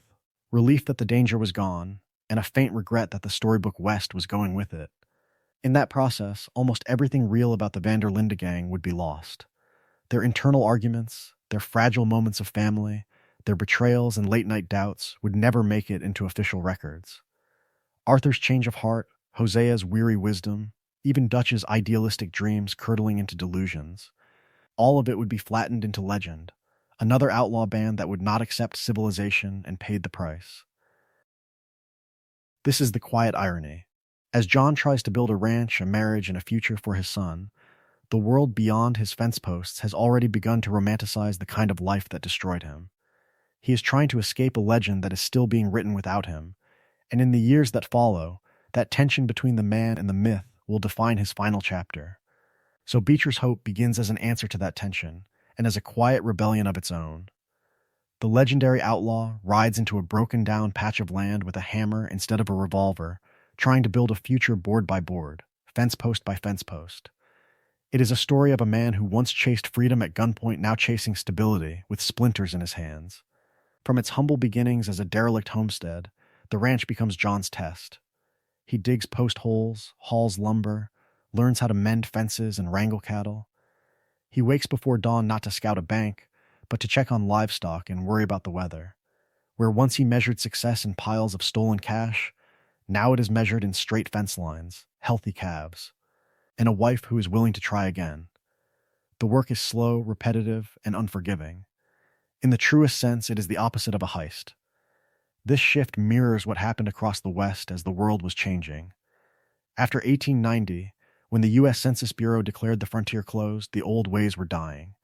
Many former outlaws and frontiersmen faced the same crossroads John does on that dusty plot: become a ranch hand, a small landowner, a railroad worker, or disappear into some more distant territory and hope the law never catches up. Some, like the remnants of the James, Younger gang, or the Wild Bunch, tried to keep riding until modern law and the Pinkertons ground them down. Others faded into anonymity, trading gun belts for plow handles. John's ranch is the living embodiment of that historical transition.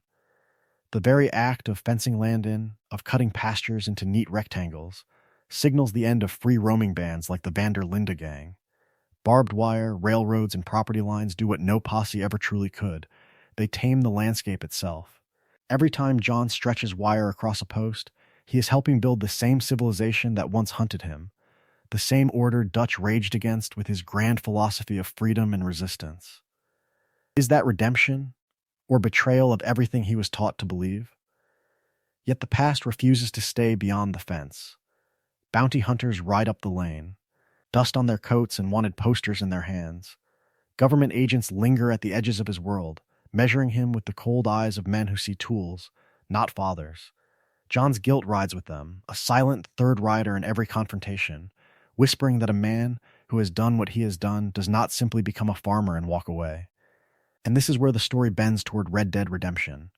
The ranch may stand, the fences may hold, but the federal government is already circling, ready to turn John Marston into exactly what he tried to stop being: a weapon aimed at his own past. The men who ride up to Beecher's Hope in Red Dead Redemption are not Pinkertons, and that detail matters. By the early 1900s, the world was changing. The same government that once hired private detectives to chase train robbers was now building its own machinery of surveillance, paperwork, and permanent files, turning the hunt for outlaws into a function of the modern state itself. From its humble beginnings, the Pinkerton National Detective Agency had been the hired gun of American capitalism, guarding railroads, breaking strikes, and tracking men like Jesse James across state lines. They were, in the truest sense, a private army. So feared, in fact, that Congress passed the Anti-Pinkerton Act of 1893 to limit their role in federal work. The message was clear. The government no longer wanted to rent power. It wanted to own it. What begins in RDR2 as Milton and Ross flashing Pinkerton badges ends, historically and thematically, with Ross as something far colder: a federal functionary. Edgar Ross in Red Dead Redemption is the living embodiment of that shift. He is not a romantic manhunter or a hired detective clinging to the last days of the frontier. He is a bureaucrat with a gun, a mid-level cog in the Justice Department's growing apparatus, a precursor to the Bureau of Investigation that would become the FBI in 1935. He talks not about honor or personal grudges, but about files, orders, the public good. The Van der Linde gang, once chased by men paid per capture, is now being erased by men paid a salary. That change in who does the hunting changes what the hunt looks like. The old ways were dying, and with them went the gaps between jurisdictions where an outlaw could vanish simply by crossing a river. Railroads, telegraphs, standardized records, and cooperative sheriffs meant that a name could travel faster than a horse. The frontier had been declared closed in 1890. By John Marston's time, the map is not just full of towns, but of overlapping authorities. Where could an outlaw truly run when his description could be on a desk 3 states away before he even changed horses? John's coerced service under Ross is not a fantasy, but a reflection of real stories in this era. Former outlaws, gunmen, and scouts were sometimes turned, recruited, or blackmailed into serving the very civilization they had once resisted. A man who knew every canyon and hideout could guide posses. A former rustler could infiltrate gangs. The irony is brutal. The same skills that kept a man free now chained him to government missions, with his family held as collateral. In that sense, John's story is a story of loyalty weaponized and betrayal legalized. The state that failed to stop Dutch in 1899 has not disappeared.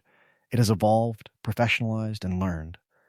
The Pinkerton chase in RDR2 is only the prologue. The quiet knock at John's door is the sequel.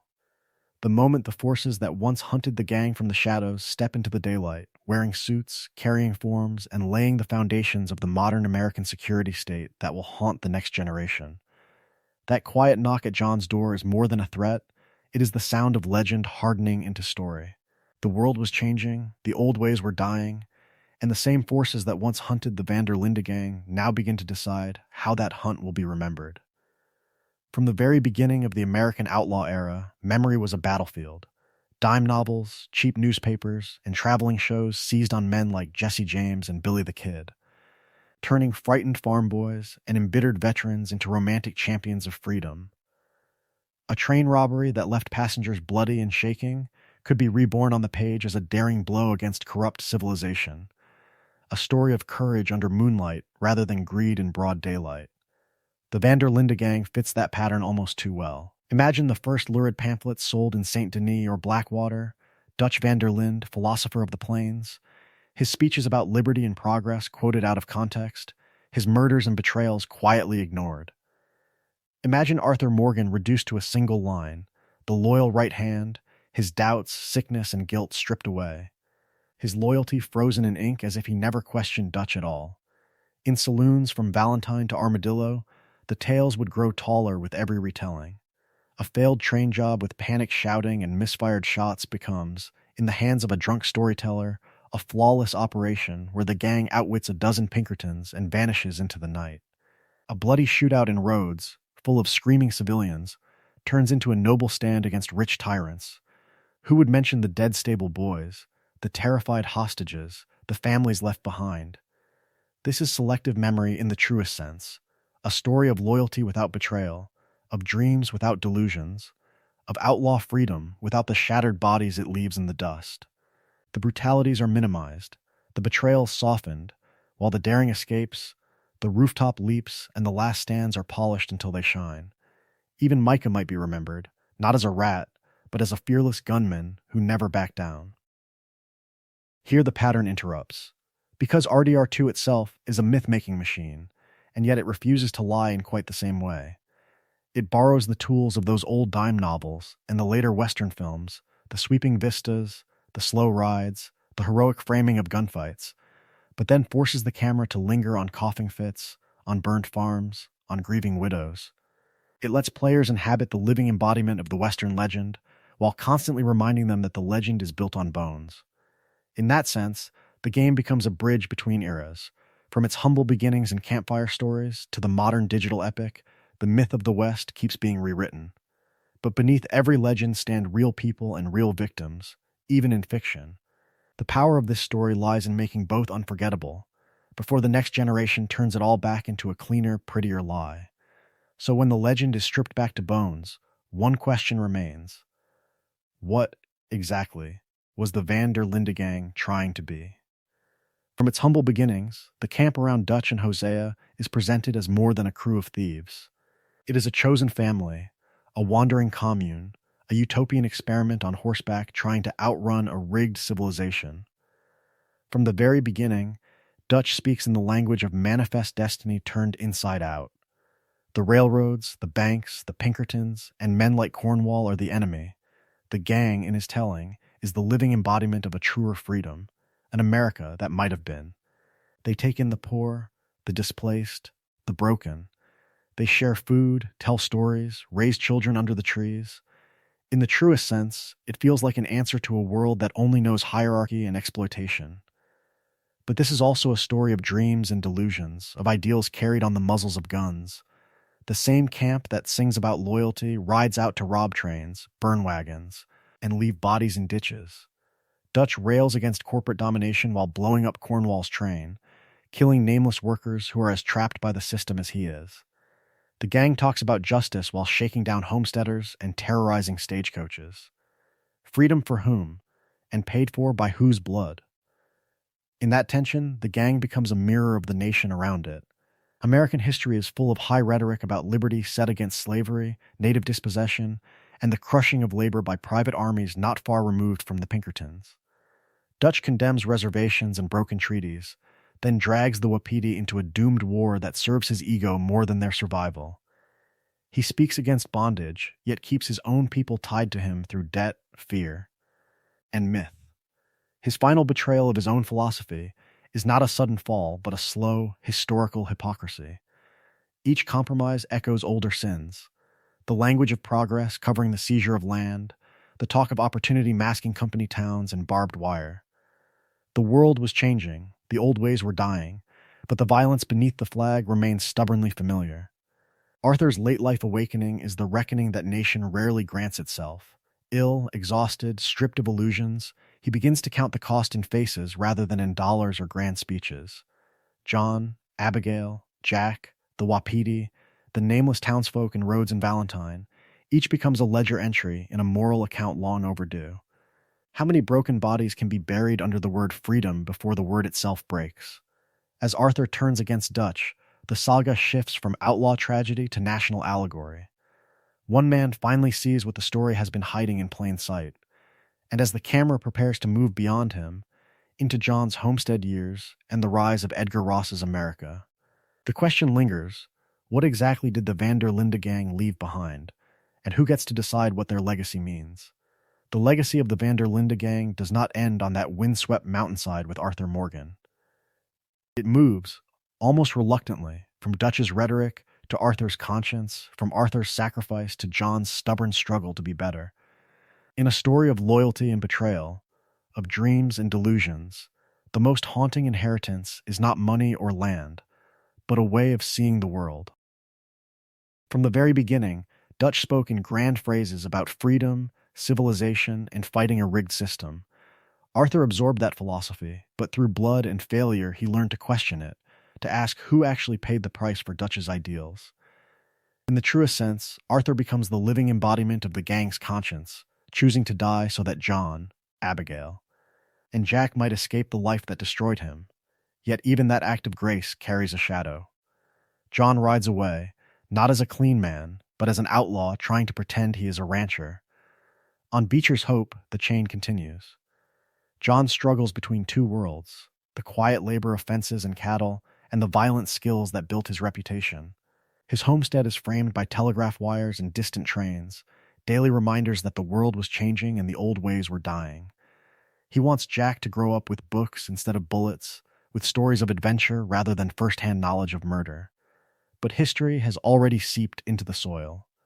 The land is bought with government blood money.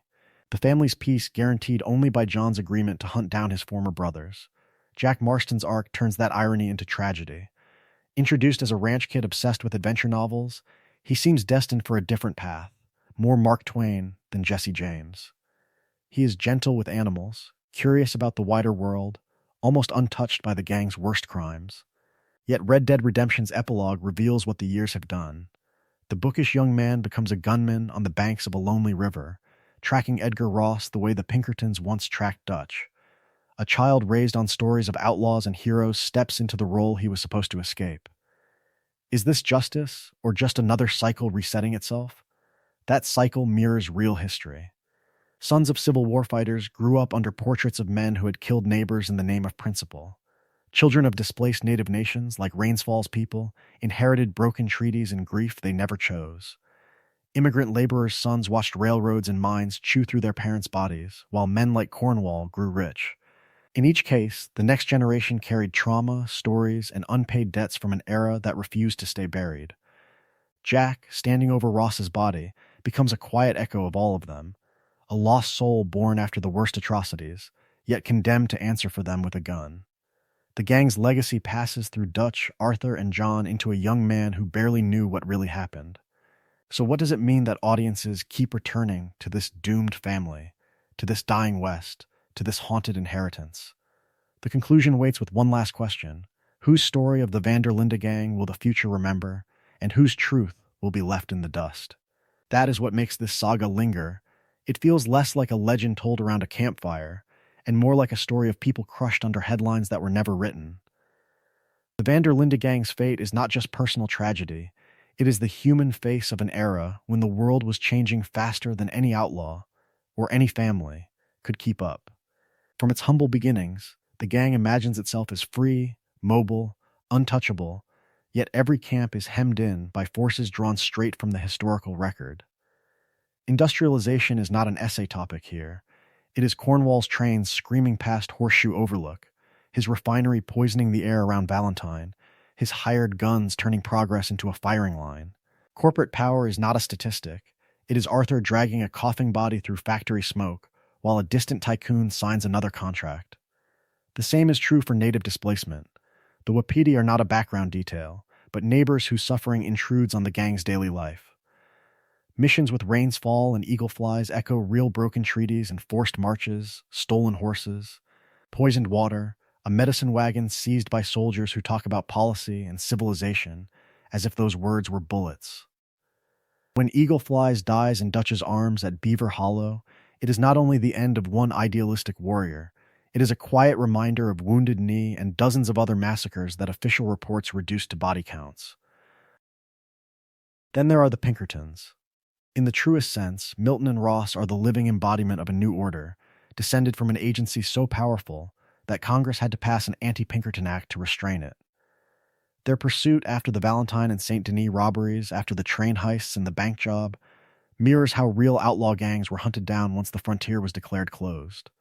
Every ambush, every steamboat raid, every desperate flight from a burning camp says the same thing. The old ways were dying, and no speech from Dutch could resurrect them.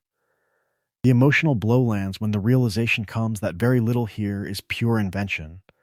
Families uprooted for railroads, tribes shattered by broken promises. Workers gunned down for resisting tycoons who resembled Cornwall in temperament if not in name, All of it happened, again and again, to people whose names did not survive.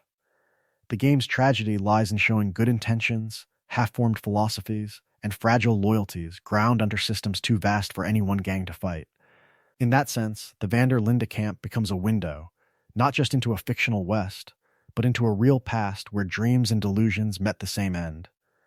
The next step is to gather these threads together, to see how this doomed family's story reflects an entire civilization in transition, and to ask one final question. What does it mean to keep returning to a history that never loved them back? So, what has this journey really shown? Beneath the gunfights and train robberies, this has always been a story of loyalty and betrayal, of dreams and delusions, of a family trying to outrun a world that refused to stand still. From its humble beginnings, it starts almost as a joke.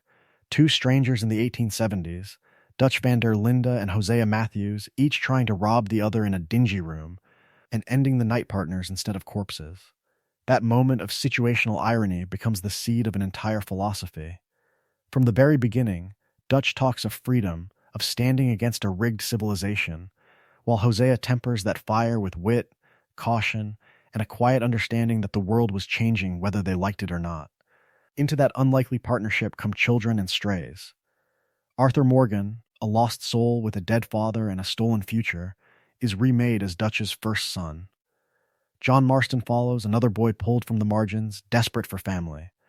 Around them gather misfits and outcasts until the camp becomes, in the truest sense, the living embodiment of Dutch's rhetoric, a roaming outlaw commune that robs railroads and banks, claims to strike only at the rich and corrupt, and tells itself it is better than the gangs that came before. But history presses in. The Pinkerton National Detective Agency, in reality so powerful that the government moved to restrain it, appears in Milton and Ross as corporate enforcers for men like Leviticus Cornwall, a Gilded Age magnate built from real robber barons who hired gunmen to crush unions and resistance. The frontier is declared closed in 1890, and by 1899 the old ways were dying. Railroads lace the land, telegraphs carry news faster than any rider, and real outlaw gangs, like the James. Younger crew have already been hunted down. Against that backdrop, the turning points arrive like hammer blows. The Blackwater ferry job shatters the illusion of invincibility. Rhodes and the Greys and Braithwaites cost Sean his life and Jack his safety.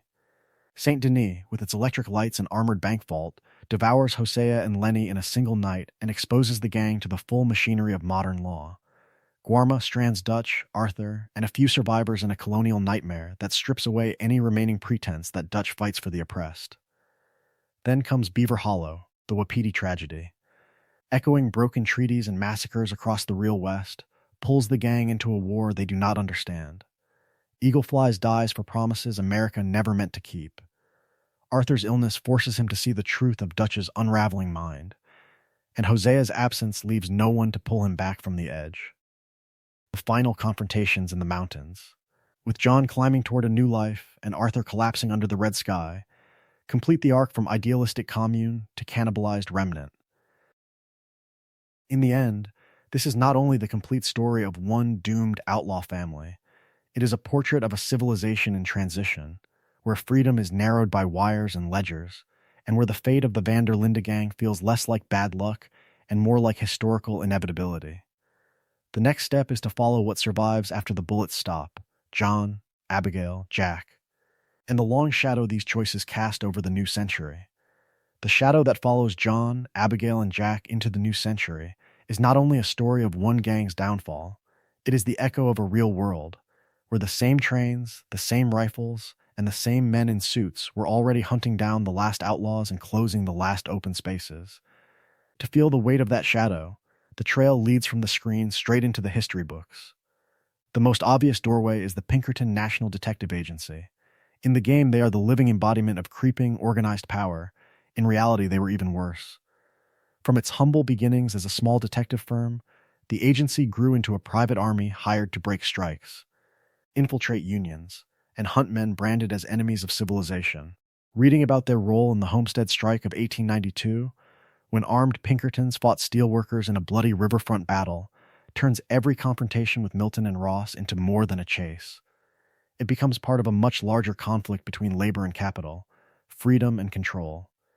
Behind that conflict stands the larger question that haunts Dutch from the very beginning. What happens when the frontier ends?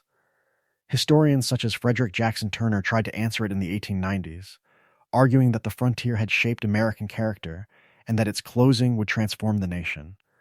The U.S.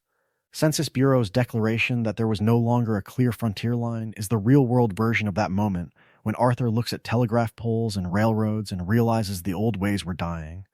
Exploring Turner's frontier thesis and the debates around it reveals how Dutch's philosophy is not just madness, it is a desperate reaction to a country that has run out of edges. The gang itself stands on the shoulders of earlier legends. Jesse James and the James, younger gang, terrorized banks and trains in Missouri, only to be betrayed and gunned down in a house, not unlike the betrayals that tear Dutch's family apart. Butch Cassidy's Wild Bunch posed for photographs, robbed railroads, and fled toward South America, chasing dreams that look eerily familiar. Books and documentaries on these outlaws show how Rockstar stitched fragments of real robberies, real manhunts, and real betrayals into one composite saga of loyalty and delusions. Yet the deepest wound in this world is carried by those pushed aside to make room for civilization. The Wapiti story, with Rainsfall pleading for peace and Eagle Flies dying in a hopeless fight, mirrors the fate of many native nations in the late 19th century. Histories of Wounded Knee, broken treaties, and the reservation system reveal events where cavalry charges, disarmament orders, and massacres unfold with a cold inevitability that feels horribly familiar. Who is truly the outlaw when the law itself breaks every promise it makes? This is not homework. It is, in the truest sense, a way to make every campfire conversation, every last ride, and every quiet sunrise in the game feel heavier. The next time John rides toward Beecher's Hope, knowing the real stories behind the Pinkertons, the frontier, the outlaws, and the Wapiti, will ensure that what began as entertainment ends as something else. A story of a lost soul, a changing world, and a future built on bones. In the next chapter, that future narrows to one man with a ranch, a family, and a past that refuses to stay buried. John's future may narrow to a ranch and a family, but the questions that haunt his trail belong to a whole world, not just one man. The story of the Vanderlinde gang only truly settles when others step in, argue over it, and carry it forward. So the question turns outward. Among the Vanderlinde, who feels the most like a real historical outlaw? Is it Arthur, with his bruised conscience and late awakening, echoing those gunmen who realized too late that the old ways were dying? Is it Dutch, the silver-tongued philosopher of freedom, closer to a Jesse James figure whose rhetoric outlived his morals? Or John, the reluctant survivor, half family man and half hired gun, the living embodiment of a frontier that refuses to stay buried? Perhaps it is Charles, Sadie, or even Micah, a reminder that some men are not broken by civilization so much as unleashed by it. For some, the greatest shock lies not in the gang at all, but in the forces chasing them. The Pinkertons in the game are not mere boogeymen. They mirror an agency so powerful that the U.S. government had to pass the Anti-Pinkerton Act in 1893 to rein them in. Others might be more shaken by the idea that, by 1890, the Census Bureau declared the frontier closed, turning every ride through New Hanover and West Elizabeth into a farewell tour. Which parallel struck hardest? The private detectives with federal power, the official end of the frontier, the Wapiti's echoes of Wounded Knee, or the way Cornwall channels those Gilded Age tycoons who hired gunmen to crush unions and seize land? Then there is Dutch's philosophy, forever perched between idealism and delusions. Was there a moment when he could have stepped off the path, when loyalty and humility might have saved his family? Could he have walked away after Guarma, after the bank, after the Wapiti betrayal? Or was history itself waiting to crush that dream from the very beginning? In the truest sense, is Dutch a man who failed his time, or a man who perfectly expresses it? Beneath all the dates and parallels lies something quieter, memory. Certain missions become personal turning points, where the weight of history presses down. A ride with rains fall under a gray sky, a conversation with Hosea about getting old, a sick Arthur watching factories belch smoke over St. Denis, or John hearing a train whistle cut through the silence of Beecher's Hope. Which moments made this feel less like a game and more like a eulogy for a world already gone? Because from its humble beginnings around a campfire to its end in the shadow of railroads and telegraphs, this is a story of myth colliding with record, of family turning into legend. And as John rides toward Beecher's Hope, one last question waits on the horizon. What happens when the man who helped bury the frontier tries to build a home on its grave? John riding toward Beecher's Hope is not just an ending, it is a threshold. On one side stands the age of outlaws and open ranges. On the other, the rise of federal law, corporate power, and a nation eager to forget the blood that paved its way. But this is only one chapter in a story of myth and memory, of how games resurrect worlds that civilization tried to bury. Because behind Milton's cold stare and Ross's smug confidence lies a real institution, the Pinkerton National Detective Agency. In a future deep dive, the Pinkertons in Red Dead will be traced back to the Anti-Pinkerton Act of 1893, to strikebreaking, to hired guns chasing Jesse James and Butch Cassidy. How did a private army become the living embodiment of the state's new reach? How did that history turn into the relentless pursuit of Dutch's gang across 2 games? Another ride waits in the shadows of the Wapiti camp. Rains fall and eagle flies are not just tragic NPCs. Their story echoes broken treaties, forced marches, and massacres that scar the late 19th century. A dedicated exploration of native representation in Red Dead Redemption 2 can ask hard questions. Where does the game honor real history? Where does it soften it? And what does it mean when digital riders pass through a world built on dispossession? Then there is Dutch himself. From its humble beginnings in a snowbound cabin to his final, hollow speeches on a cliff. Dutch's arc across both games is a story of idealistic dreams decaying into delusions. A full character study can follow him from charming conman to paranoid prophet, from defender of freedom to man who cannot live without an enemy. How does a philosophy of resistance become an excuse for betrayal? Beyond characters, there is the land. The world was changing, and Rockstar stitched that change into a composite America. Another long-form journey can map New Hanover to the Great Plains, Lemoyne to the Deep South, West Elizabeth to the closing frontier, tracing how railroads, oil fields, and telegraph lines mirror real regions and real histories. Where does the map bend geography to serve story, and where does it quietly teach the past in the truest sense? For those who stay through long winters in Coulter and long epilogues on the ranch, future videos will honor that time. Each one will keep blending emotional narrative, meticulous lore, and real history, treating this medium as serious storytelling rather than background noise. Subscribe, like, share, not as empty ritual, but as a way of saying that this kind of slow, careful excavation of worlds and characters matters. Because every return to Arthur's last ride, to that quiet, golden light on the ridge, is a return to the moment the old ways were dying. As long as this story is retold, as long as each lost soul in the Vanderlinde gang is remembered against the backdrop of the real frontier's end, their world, and the history it reflects, remains alive, still riding just ahead of the coming storm. So the story returns to where it always truly began. A ring of firelight in the dark, faces half lit, the future still unwritten. Before Blackwater, before St. Denis, before Pinkertons and Posses and federal warrants, there was simply a campfire and a handful of outlaws who believed with a young person's certainty that the world could be bent to their will. From its humble beginnings, that circle meant warmth, safety, and the illusion of control. Dutch talks about freedom, Hosea teases him for turning every meal into a sermon, Arthur leans back and listens, pretending not to care. John tries to prove he belongs, Javier plays, Sean laughs too loud, and for a moment the gang is a family in the truest sense, convinced that loyalty and a gun are enough to outrun both the law and history. How many real camps in the 1870s and 1880s looked just like this? Because even though the Vanderlinde gang is fictional, the forces closing in around that fire were not. The Pinkertons who stalk the gang's every move echo a real agency so powerful that the United States passed the Anti-Pinkerton Act just to hold it back. Men like Milton and Ross are the living embodiment of a new order, hired guns of a civilization that no longer tolerates wandering bands of dreamers with rifles and philosophy. Around them, the world was changing.